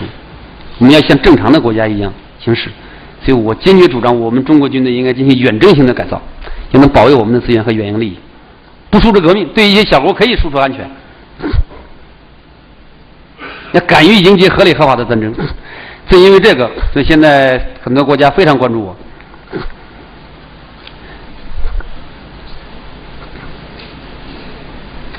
战争还能检验我们军队的，还能让我们这个加速我们军队的变革。你看，我们军队从49年打到69年，连续打，后来10年不打，搞政治，结果到79年一战打出很多问题，然后军队开始变革，搞了个军衔制，打出了多少成绩啊？搞出个裁军。这古人说养兵千日，用兵一时，意思就是说3年就该打一次。谢谢。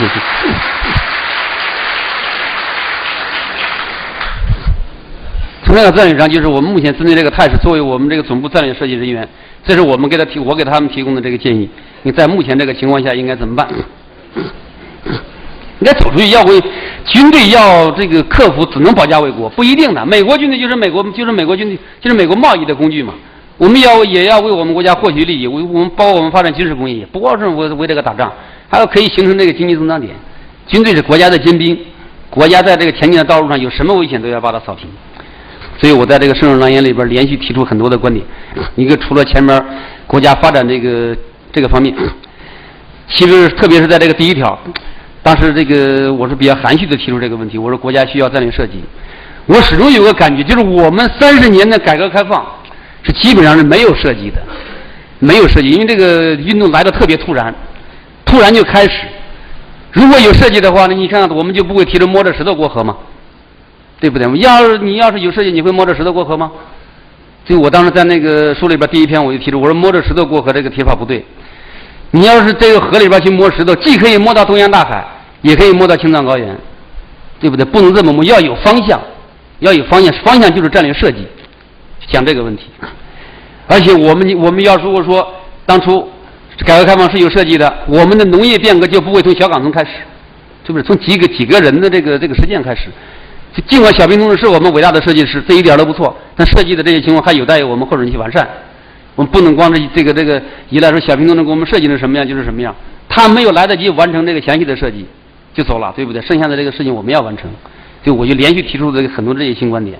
对不对可以商讨。而且我提出就要解放这个解放军现在很多方面不解放。而且我在这提出的观点就是核心军事能力御敌于国门之外，不是要在我们的本土上南极战争。刚刚出的世界军事杂志上我提出，也是为了这一回纪念这个中国这个空军成立60周年，我提出要在8000里外南极战争。新华社发的。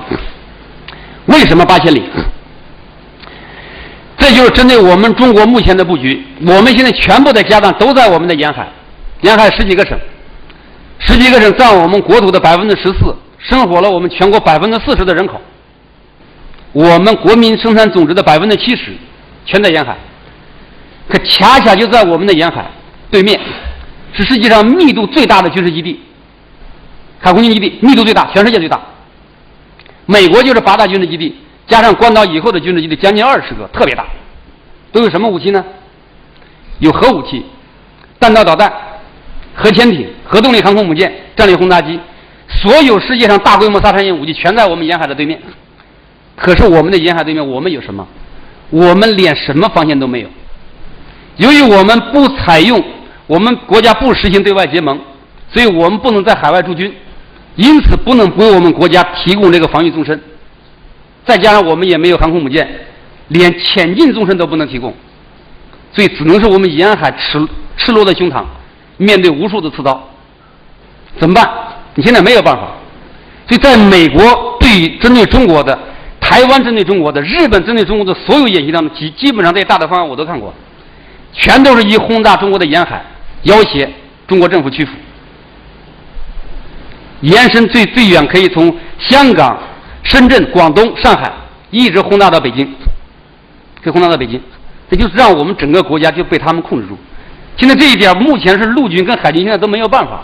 咱们怎么办？你不在国外驻军，你就没办法去拦截他。所以我认为这个使命，我说必须得空军担当，要在8000里外就要把它拦截住，就像毛主席说的一样，要把入侵的消灭在他的出发地，不要跑到我们的上空，跑到我们的国土上去打。08年这个南方雪灾以后，我在《环球时报》马上写一篇文章，我说这场雪灾最大的启示，就说明了中国由于30年的这个改革开放，国家变得非常脆弱，已经不能承受在本土经济战争了。我们战争不能在本土上打，要么在公海上打，要么在敌国的国土上打，打不赢再回来嘛，这也无所谓嘛。你在我们国家打赢了也是一片废墟，所以我又提出这个观点。当时我提出这个观点以后，刘福正说：“他说你拿过来，我把它送给习司令。”我说没有问题。就不要等着别人打过来我们才保卫自己。所以这就是我在那个圣兰爷那个书里边其中一章专门提出中国军队要用应急战略做指导，应急战略做指导。这是对我们三军的设想。我觉得我们国家的改革开放就像那个唐山西天取经一样，那三个土地就应该像我们的陆海空三军一样，空军就也像孙悟空一样，72变，海军也像沙和尚一样，陆军不能学猪八戒。谢谢大家。就我们的这个军队要能为我们中国提供3层的防护，这是我具体的设计，是让有关部门这个提供的。我们现在不有一个词在这边说吗？说是这个核心的军事能力。他们学者的观点是什么呢？说核心军事能力就是打赢信息化条件下的局部战争能力，这个太空了，不具体。我说核心的军事能力就是三军都要有把战争推到侵略者国土的能力，这个才是核心军事能力。说我是这个到现在为止有个习惯，也是这个比较笨的一个表现，不会喝酒，不唱歌，这个不跳舞，也不会跳舞，但是我就会唱2个歌，一个就是军歌，向前向前向前，再一个就歌唱祖国。就在前不久，国际广播电台这个采访采访我，包括那个西频道录我那个节目，我说我最喜欢唱的歌就是这个歌唱祖国。它里边有一句话，其中就是这句话：我们战胜了多少苦难，才得到今天的解放？我们爱和平，我们爱家乡，谁敢侵略我们，就叫他灭亡。谢谢。就当时我们这个歌也没有什么唱的，谁敢侵略我们，我们就把他打跑，没有这样唱，对不对？就叫他灭亡。国家军队就要有这个气概。今年阅兵，这是今年阅兵的一个情况，中国人感到很振奋，很多都出来了。但是我们作为军人，作为研究者，我们要看到这些阅兵式上的东西和我们的战斗和我们未来的战争基本上没关系。我们可以看一看美国未来要对中国发生的战争是什么样的。逻辑炸弹把这种国家的这个铁路系统、空中系统、海上系统统统切断，包括金融系统，然后让你的空军瘫痪，地面军队不能调动，核武器战略威慑失效，国家结构陷入混乱。这是美国在1995年设想的中国和日本作战的一个基本态势。如果按这个战争样式的话，我们军队应该怎么办？所以我为什么反对我们那个陆军的坦克老在那个地面上去打那个战争呢？太古老了，真的就不是未来战争的样式。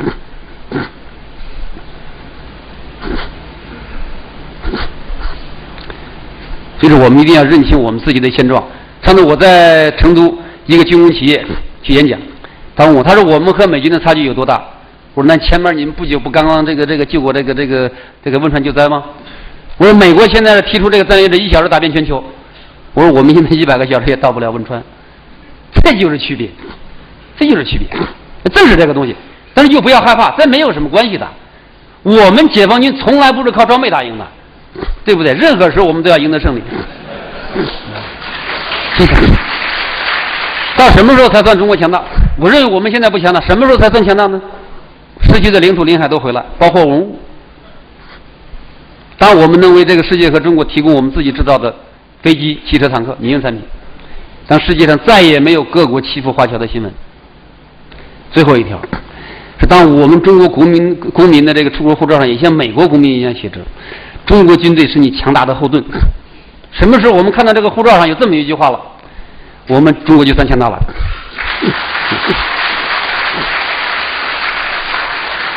还要有上古精神，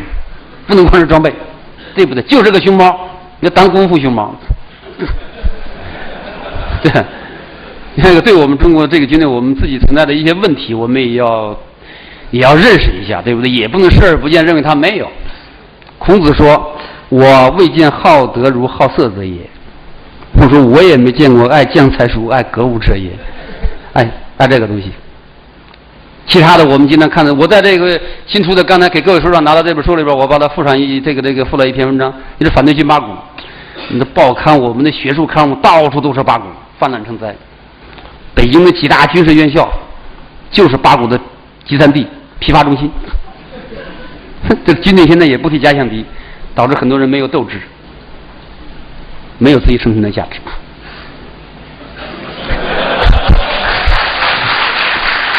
这李义云说：“我们今天不是什么赶上盛世显这个显太平啊！我后来想想，我们应该叫太平乱世。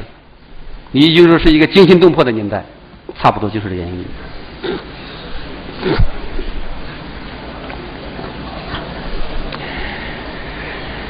在东北的时候，我在那调研的时候，参加这个中国演习的一个师的副师长跟我说，他说俄罗斯评价我们中国军队说，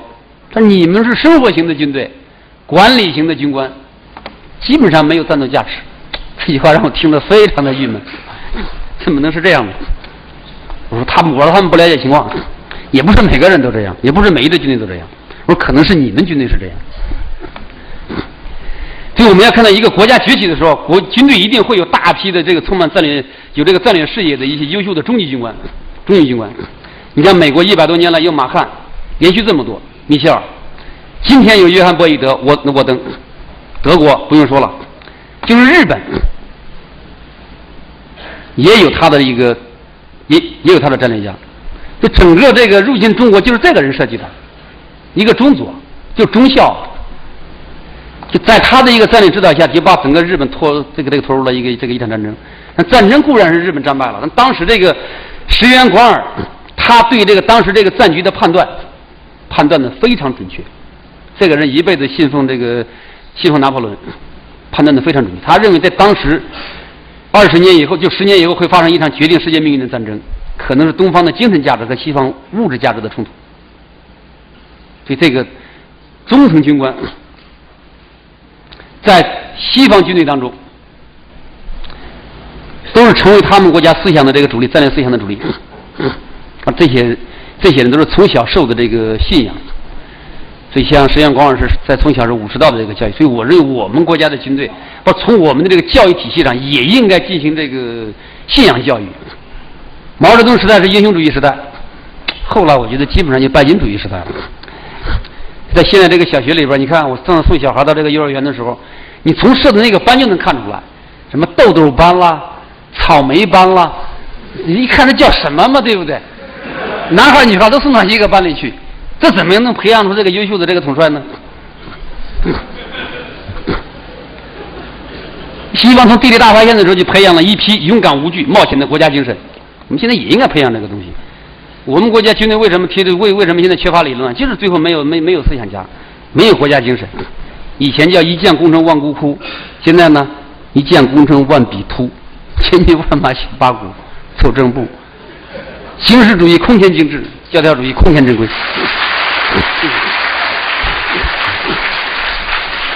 而我们这本来应该不是这样的，对不对？中国共产党和人民军队给我们整个人类留下了精神丰碑。我们可以看我们自己的历史，光荣的历史，对不对？索尔兹伯里，美国这个作协主席说，他阅读长征的故事，使人们感到人类的精神一旦被唤起，其威力是无穷无尽的。他将激励着一个11亿人口的民，那时候还是11亿人。向着一个无人能够预言的民族，这是我们留给全人类的这个精神财富。北宋有一个理学家说，那作为一个人要怎么办呢？为天地立心，为生民立命，为往圣继绝学，为万世开太平。我认为前面这个3句，那是对官员说的，最后一句才是对我们说的，要为万世开太平。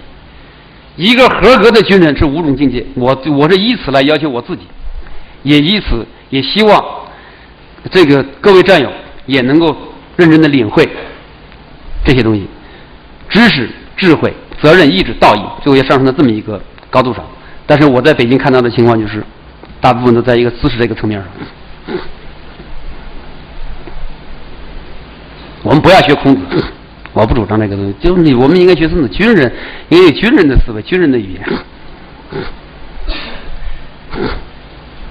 也不要学朱伯儒，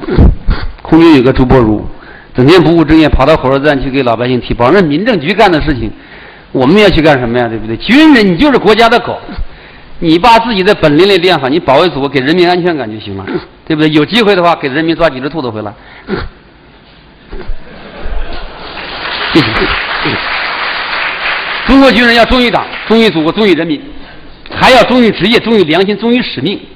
我觉得我们对这6个忠于要每时每刻感念于心，感念在心里，就是这个样子。你就是军人，简直就是这个样子。就每个军人，我觉得都应该是一台拉动国家前进的发动机，自觉自愿的，勿以善小而不为，一人一把火，红头半边天。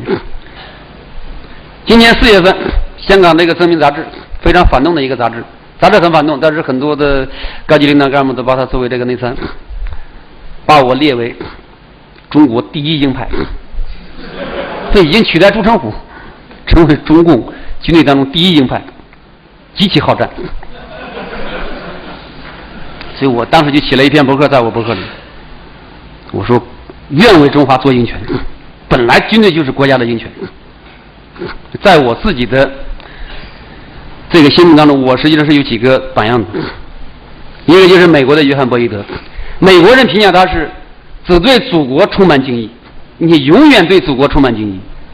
空军上校约翰·伯伊德。第二个就是岳飞，不爱钱，文官不爱钱，武官不惜死，这一条，特别是张自忠，军人应该这样，对民族、对国家、对长官，良心很平安。我也希望就是包括对母校，良心很平安。给母校的成绩单，就这么多年来都干了点什么？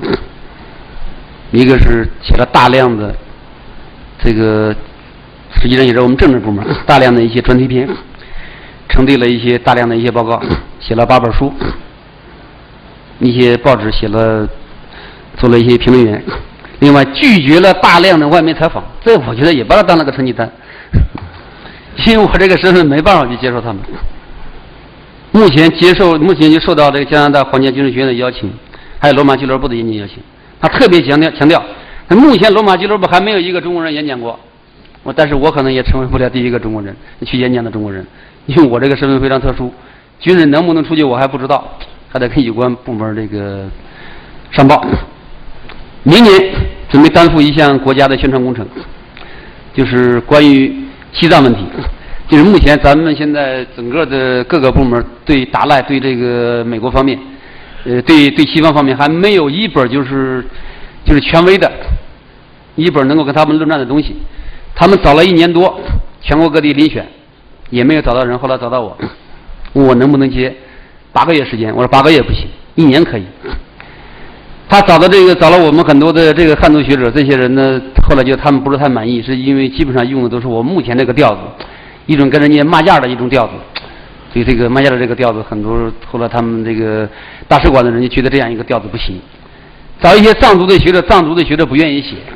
所以选了1年多，后来放给我了。我说尽管我对藏学没有太深的研究，但是我能够给你写出一部分，还有一个专题片，这就是明年我要做的事情。再一个，明年准备在中央7台，今年12月份开始，周末开讲，连续进行20讲。后边2本书是献给母校的，也就是后来为什么这个王总刚才拿了一个那个 C 型包围，为什么是献给母校的这2本书？前面都是这个我其他的一些业余，这里边是被李炳炎称为就是咱们那个军事理论专家，他是中国第1部军事评论文集、军事政论文集。C 字型包围是今天刚刚出版。第2部，也就是目前，这就是这个军事评论和政论这个专著还没有，并不是太好，主要是填补了一个空白。中国有太多的课题需要我们思考和解决。我认为中国是目前是天降大任于这一代的中国人，这一代的中国军人。中国需要战略家，需要说真话的人，更需要坚定无畏的军队和人民。世界上没有打不败的敌人，中国的前面也没有迈不过去的难关。就我在南京政院这个演讲的时候，写了一首诗，这也是因为咱们现在都是一体嘛，我也把这首诗送给我的战友、学友。当时去的那一天，去的时候秋风很大，本来我自己也有一种孤独感。我说今天中国当兵的很多，谈兵的不多。碧莲赞下谁谈兵？漫是龙泉看秋风，东海惊涛南沙梦，大漠荒别新疆和西藏这边的事情。后边2句就是我想跟大家说的：何日长缨天借我，八方狼烟一剑平，要为国家免除灾难。我们国家也好，每个人也好，都不能低级到此贪图这个安逸和肉体的享受，不能为了钱失去所有的东西，不能穷的只剩下钱。我们应该拥有高尚的目标和一往无前的勇敢精神，敢于面对一切困难，敢于打破围堵，迎接胜利。希望在我们的身上，我们不能将属于我们自己的责任交给下一代人。我们改革开放建设国家，固然需要黄光米这样的首富，但是我们也要知道，我们新中国之所以昂着头，那是因为还有另外一个姓黄的人走在我们的前头，黄继光。抗日战争的时候，当时中国的青年喊响了一句口号：中国不亡，有我。我觉得今天我们也应该喊出一个口号：中国强大，有我。谢谢大家。